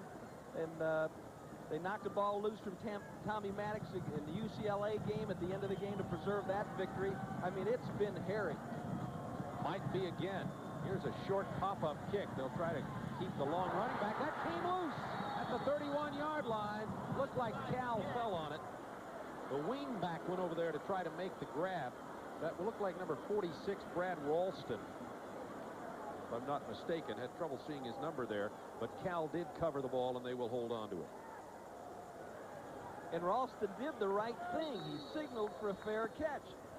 He signaled for a fair catch, and it just wasn't able to get back far enough. It slid down his jersey. Russell White going in there after the football, and I'm not sure who came up with it. Jason Wilburn, I think, was the guy who came away with it. Of course, you've got an outside linebacker there trying to catch the ball. looking at one of the players who's down. And that's Wilburn, who also has come on at the end of the season for Cal. He goes in nickel situations and either rushes the passer or covers, and he's going to be a fine athlete for him before he's through here. When I say he fell on the ball, I think he fell on the ball. Refs knocked the wind out. 17-9 Cal. They'll have it first down 10 at their 31, and this courageous Wyoming defense now really has their work cut out for them because they've got to stop a California drive here.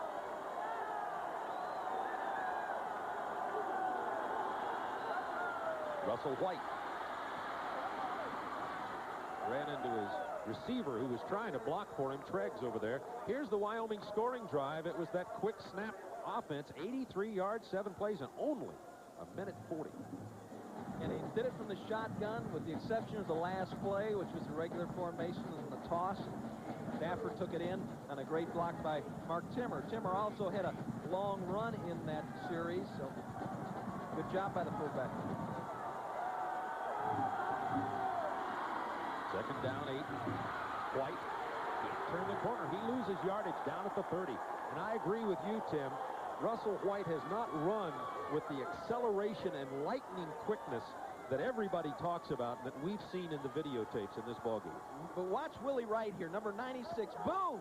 He decks Greg Zumwalt, makes the ball commit, and then Mooma's right up there to make the stop. This will be third down 11. Again, one of those third down conversion situations. California's only 6 out of 15 tonight. Now, the decision the California coaches are making, now, do we risk the ball by putting it in the air, or do we keep it on the ground? Risk.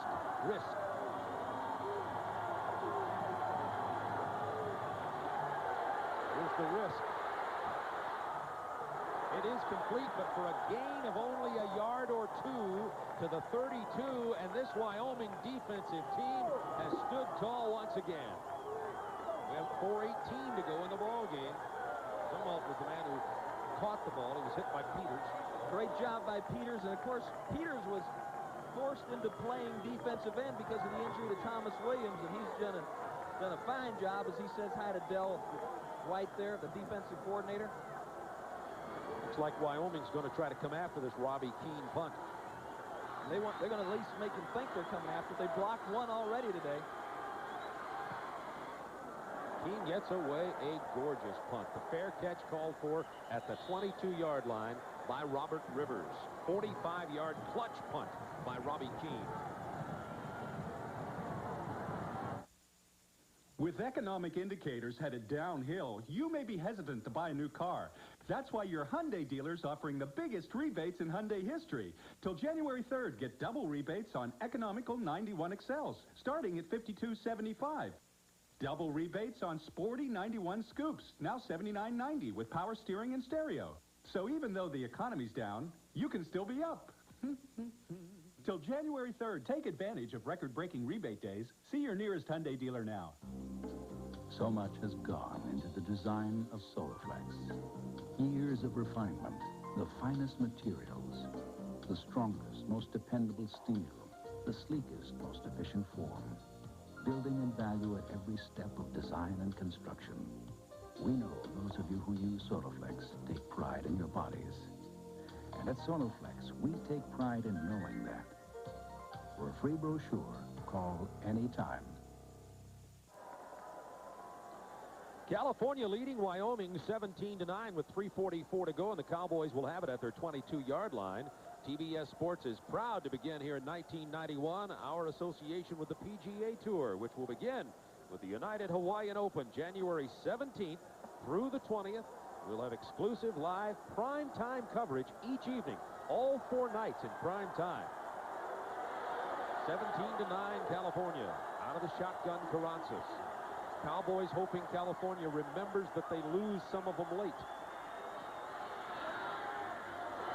It's tipped before it got to the intended receiver by Castle Redmond. They were trying to hit Gordy Wood again across the middle. Second down 10. They were trying to run Timmer through there and clear it out. And they had Wood on a little option route, and they had Wiggins on an option route. Those are the 2 guys that they want to go to, as Roach signals to widen the alignment. Carranzas going down the sideline, just out past the outstretched fingers of Robert Rivers. It'll be second down 10. Third down 10, check it. And if Carranzas looks a little worn out, it's because he just unpeeled Rhett Hall from his chest. He lets it go. Rivers can't quite get there. Great effort. Davis and Wilson in good position. Carranzas getting good protection. It's complete across the middle. That's a first down to the 40-yard line.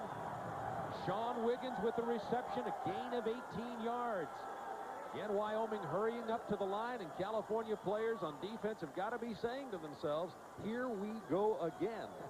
The little senior from Robbins, Illinois, slipped inside Eric Zummel and made the big third down conversion catch. Wiggins has 6 catches for 88 yards.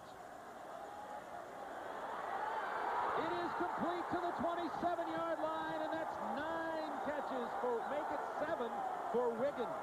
7 catches, and he's down here to the 27. What a day he's having. Over 100 yards, make it 124 when you add that 36. Paul Roach having an exciting evening in his final game as a head coach here. Chris Cannon just came a little flat on that throw. Carranzas put it right on the money. Timmer goes into motion over to the left side. Here's the pressure. Carranzas going to go down at the 31-yard line.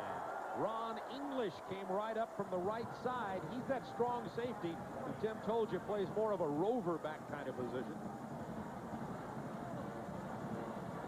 Let's go back to the play before this last play. Carranzas gets the snap from the shotgun formation, and he scooted right up the field. Zummel was trailing. Cannon was supposed to help over the top, but he just came too flat, and Wiggins came up with a ball. Carranzas calling Wood in to get some blocking help. Then he sends Timmer over to the left. Looked like offside. This is a free play. Got it. Touchdown. Incomplete. He dropped it when he hit the ground.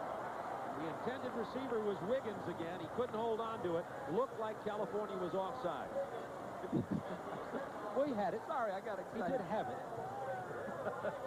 but that's your call. Not for long. Watch him in the slot now. We got an offsides on California, but he's just running right up the field here.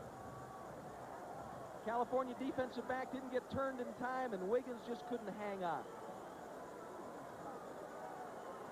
Made some great catches in his career. If he just would have kept his feet for another step, he was trying to cradle the ball, make sure he had it, but it came loose. Second down 10. Looking into the end zone. Incomplete again. Oh, my, how close. Robert Rivers was the guy that time. This is exciting. This is fun. Chris Cannon doesn't think so, though. His heart just stopped twice in the last minute. Let's see it again. Carranzas gets some protection. They hold off the Golden Bears. Cannon running with Rivers. Robert Rivers just jumped a little bit too soon. Good coverage by Cannon. They're going to run the draw play. Not much happening for Mark Timmer. He is stopped there right about the 25-yard line.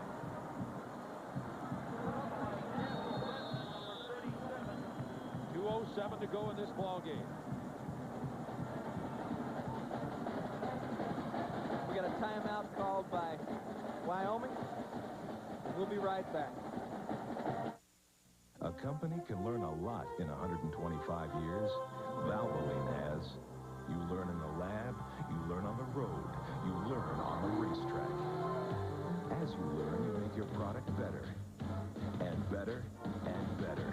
Today's Valvoline will keep your engine cleaner than ever before. And cleaner means more protection against engine wear. 125 years of quality. That's why people who know use Valvoline. Something's wrong when car prices go up, while the economy goes down.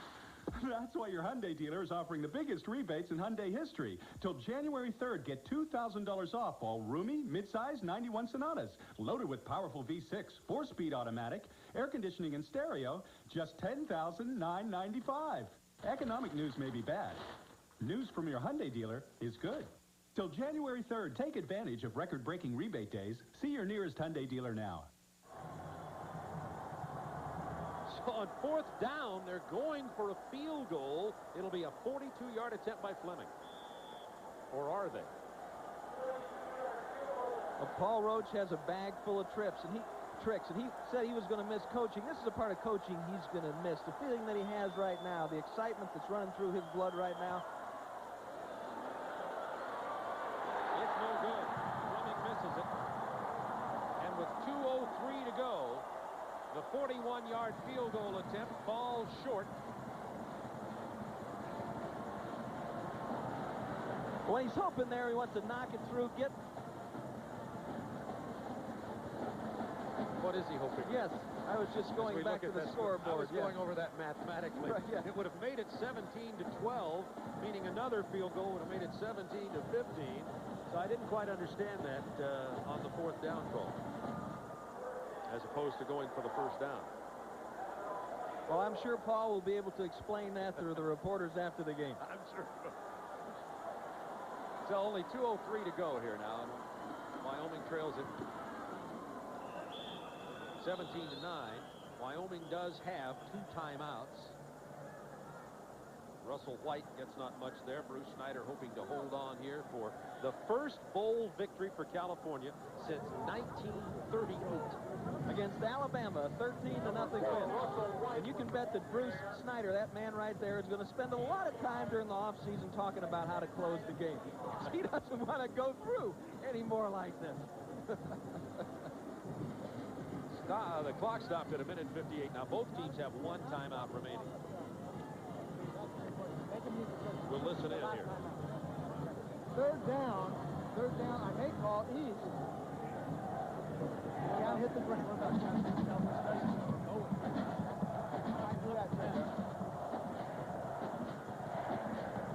Paul Roach about to conclude his 34 years in coaching in the pros and in college.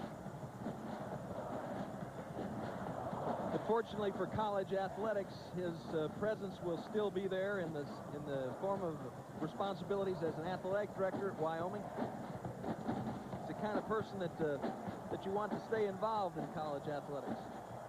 I bet 70% of these players on Wyoming are in the all-academic WAC team. Ball is stopped for no gain. Clock down to 1:52. Wyoming very well may have another chance to get the ball if they can stop them on this next play. They'll have the ball back.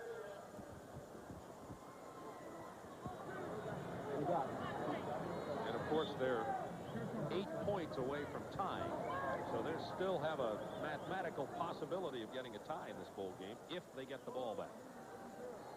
Now once again, the coaching staff at California has to make a decision. Do we risk the football here? Do we get a third down? We've seen teams do that throughout the year. Go ahead and take that gamble. You got a guy there that threw the ball for 2,000 yards. Here comes a reverse. They give it to number 82, Caldwell. He stopped right at the line of scrimmage. Clock down to 1:08, 1:07 and counting. And now Wyoming will call the timeout. With 1:07 to go, Wyoming's going to get an opportunity to get their hands on the ball again.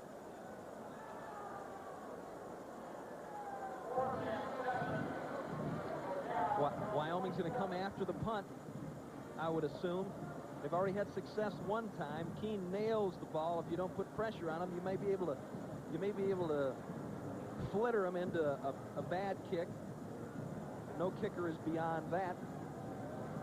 But those coaches on that sideline and the coaches up in the booth for Wyoming have to really be proud of the way their kids have played. They've played all out.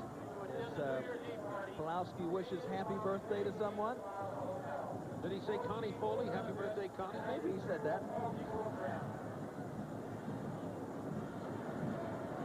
17-9, California leading. 1:07 to go. This will be 4th down 7.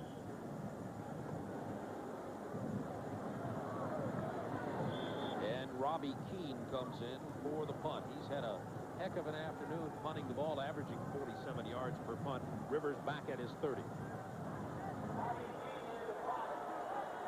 Gordy Wood lined up wide to the right. He'll be rushing his punt from that spot. Here they come. They didn't get it. Rivers at the 30.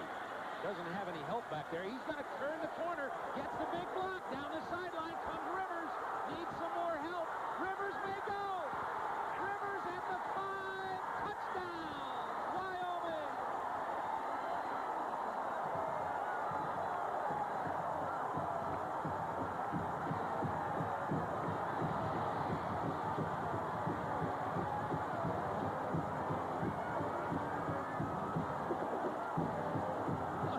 Unbelievable. Is this something or what? Wyoming is a 2-point conversion away from tying this game with 49 seconds. Look at the look on Bruce Snyder's face. We talked all this ball game about Cal closing the game.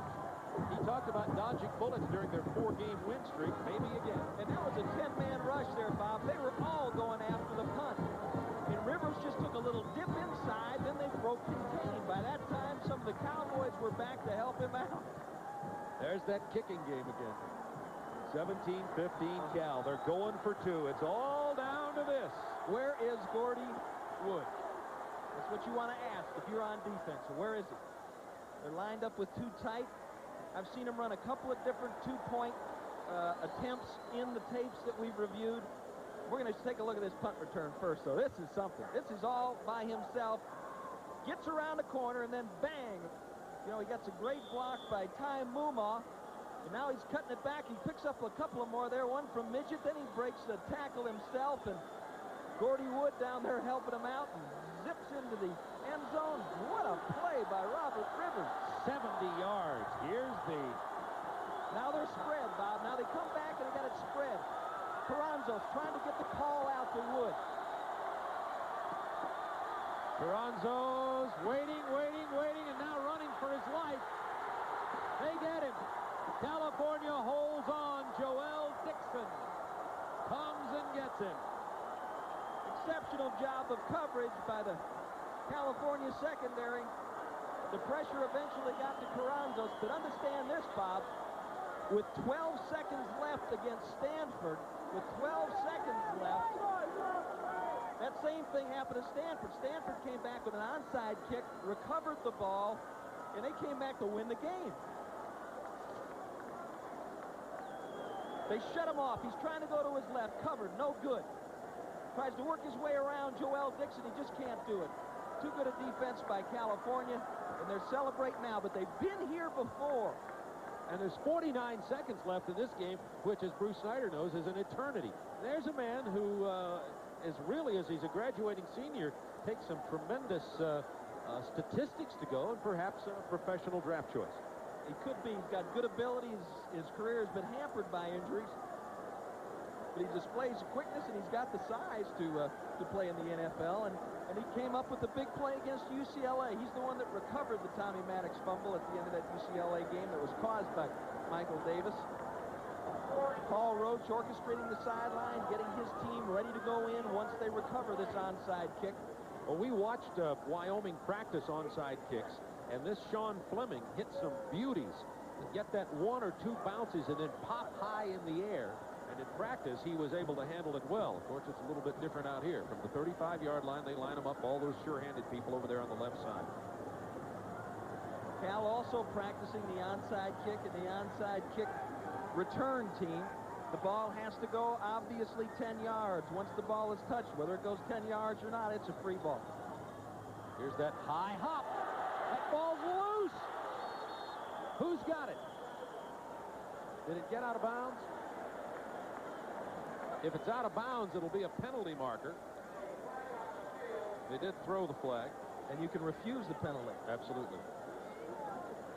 That's what they're all discussing over there now with our man referee C.C. Daly. I'll tell you what, I was on the onside kickoff return team.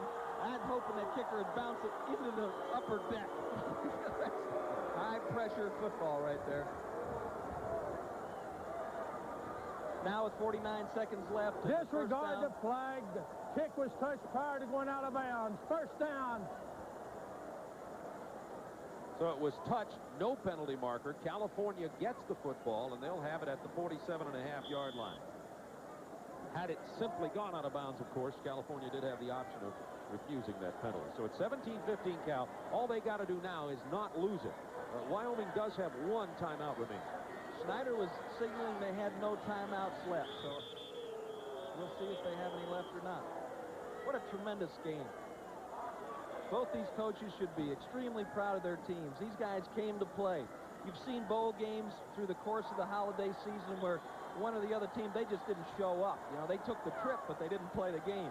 Both these teams did an exceptional job. Both these staffs should be extremely proud of their season, and that could be it. They may have to snap the ball one more time, Bob. 18 seconds to go in this ball game, the second annual Copper Bowl. Last year it was 17-10 Arizona beating NC State. 17-15 California is going to get the victory this year. That's going to be the final play of this game. Wyoming almost snatched it away from them. It was a beautiful bowl game from Arizona Stadium. I think both sides are reasonably happy with this. And California gets their first bowl win since 1938. It's a program on the rebound in the Pac-10. They win it by a score of 17-15, and one of the key plays was Pulaski hitting Brian Treggs for the touchdown pass, which was certainly a significant play in this ball game. And then we talked about the Wyoming defense, Tim, but the California defense also came up with, as you pointed out early, the big plays. We're going to come back here for closing comments in a moment, but right now, let's go to Greg Sager. Well, thank you very much, Bob. Here are the two coaches. Their teams gave us, I think, possibly the best bowl game of the year. Right down the wire, very exciting. Well, we're a little disappointed. We celebrated a little too much after the punt return and didn't get a playoff. We had no timeouts left, so that was a little unfortunate, but it was a hell of a ball game. And I want to compliment Cal and their coaching staff. Did a great job. I think both teams played really hard with a lot of enthusiasm. It was just a good college football game. Well, you didn't close the door once again, but you certainly made it exciting for our audience. Well, we don't try to make it that way, really, but there's a lot of credit that I would give and our team would give to Wyoming. They're well coached, and they came to play. It was a heck of a football game. 45 returning starters, 9 on offense. Copper Bowl this year, but you may have sights on the Rose Bowl next year. Well, each year, Dan, when we start off each year saying we're going to go to the Rose Bowl, that's our goal. But we've got a long ways to go. There's a lot of work to be done. Very proud of our program and our players. Maybe one day we'll be there. Bruce Snyder, of course, next year. As for Paul Roach, he will retire after this game. He returns to be the athletic director at Wyoming. We'll be back with some final comments from the Copper Bowl in Tucson in just a moment. Their names were Nicholas, Ballmer, Hogan. They wrote the book of golf. Now, TBS proudly adds another chapter to the annals of the PGA. For the first time ever, live primetime coverage of a PGA Tour event. Never before have you been able to witness golf's elite in prime time. When it happens, as it happens. Take a sport rich in tradition, place it in paradise, and you have the United Hawaiian Open. Beginning January 17th, live and exclusively on TBS. Think about it. There are thousands of building products in there, so which do you ask for? Just ask for Georgia Pacific. Even if you forget that our Southern Gold plywood is double sanded for smoothness. Even if steam cured and solid lineal are Greek to you. Just remember that every GP product has superior performance built in. So if ceramic coated granules or Acroglass top coat seem impossible to remember, just ask for Georgia Pacific. That's all you need to know. I think Martin Luther King Jr. believed that one day people will live their lives peacefully together. Because of this, Martin Luther King Jr. was a steady man. He believed in nonviolence. All Dr. King wanted for everyone was peace and equal rights. Martin Luther King's dream was that he wanted all children to go to the same school and play together.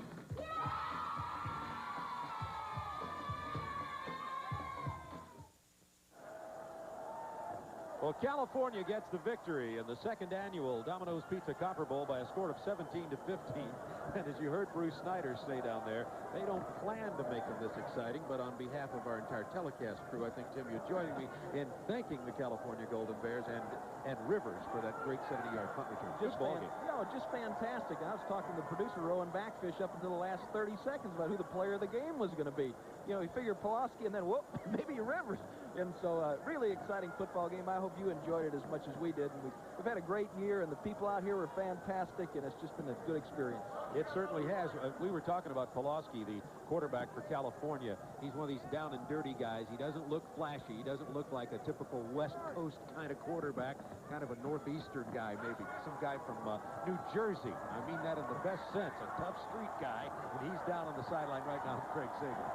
Well, thank you, Bob. It's quite a success story. A year ago, they took him off the roster as far as the depth chart, and they had you returning kicks and making tackles on kickoff teams. Now you lead your school to the first bowl win since 1938. Congratulations. Thank you very much. It's a great feeling here with my team. I like it. It's a lot of fun. You have so many starters returning next year. I know this is a great win, but you have to be excited already, looking forward to next season. I've been excited since the beginning of the season. We got all kinds of people here now. And next year, we should just keep improving. Cal's a growing program, and we should keep getting better as we go along. Are you going to learn to put teams away in the fourth quarter? Yeah, I think we will do that for one thing. Make a little more accurate passing, too, I think would be better. I'd like to wish my brother at home happy birthday. I love you, Eric. Okay, Mike Pulaski, the Domino's Copper Bowl player of the game. Back up to you, Bob. Well, how can you not like a guy who plays the way he does, as tough as he does, and wishes his little brother a happy birthday on New Year's Eve? Really impressed with the caliber of both these teams. You know, that the character of the coaches extends into the players, and they just were a joy to be around. You know, none of the hot dog and look at me, self-adulation kind of stuff. Very, very team-oriented, both these squads. Well, Mike Pulaski is our Domino's Pizza Copper Bowl player of the game. Mike Pulaski was 9 out of 13 in the second half and really made the big plays when he had to. And his personality came through with this California team. And Domino's is proud to donate $1,000 to the General Scholarship Fund of the University of California in the name of Mike Pulaski. Once again, the final score was 17-15. And Tim and I will be right back here right after this. Think about it. There are thousands of building products in there, so which do you ask for? Just ask for Georgia Pacific. Even if you forget that our Southern Gold plywood is double sanded for smoothness. Even if steam cured and solid lineal are Greek to you, just remember that every GP product has superior performance built in. So if ceramic coated granules or Acroglass top coat seem impossible to remember, just ask for Georgia Pacific. That's all you need to know. I think Martin Luther King Jr. believed that one day people will live their lives peacefully together. Because of this, Martin Luther King Jr. was a steady man.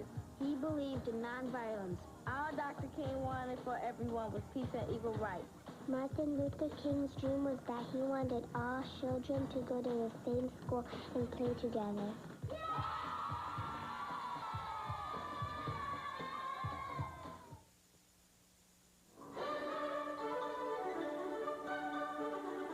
Today's Domino's Pizza Copper Bowl has been brought to you by Domino's Pizza.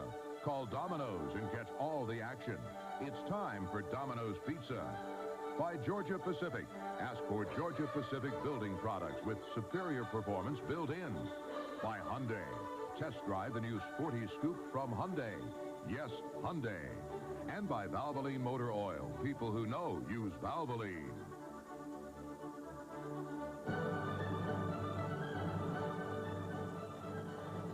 From Tucson, Arizona, California gets the win 17-15 in the second annual Copper Bowl. And it was a beautiful football game. Wyoming battled right back to the end. Cal gets their first bowl victory since 1938 behind the leadership of that young man, Mike Pulaski, the junior quarterback who will be back to lead the Golden Bears from California next year. On behalf of our entire TBS sports crew, it's been a tremendous season once again, bringing you college football, our game of the week in the SEC, and the Copper Bowl. So on behalf of my partner, Tim Foley, and our entire TBS sports crew, we'd like to wish you a very happy new year, and we'll see you again next year on college football here on TBS. From Tucson, Arizona, for Tim Foley, this is Bob Neal. So long, everybody.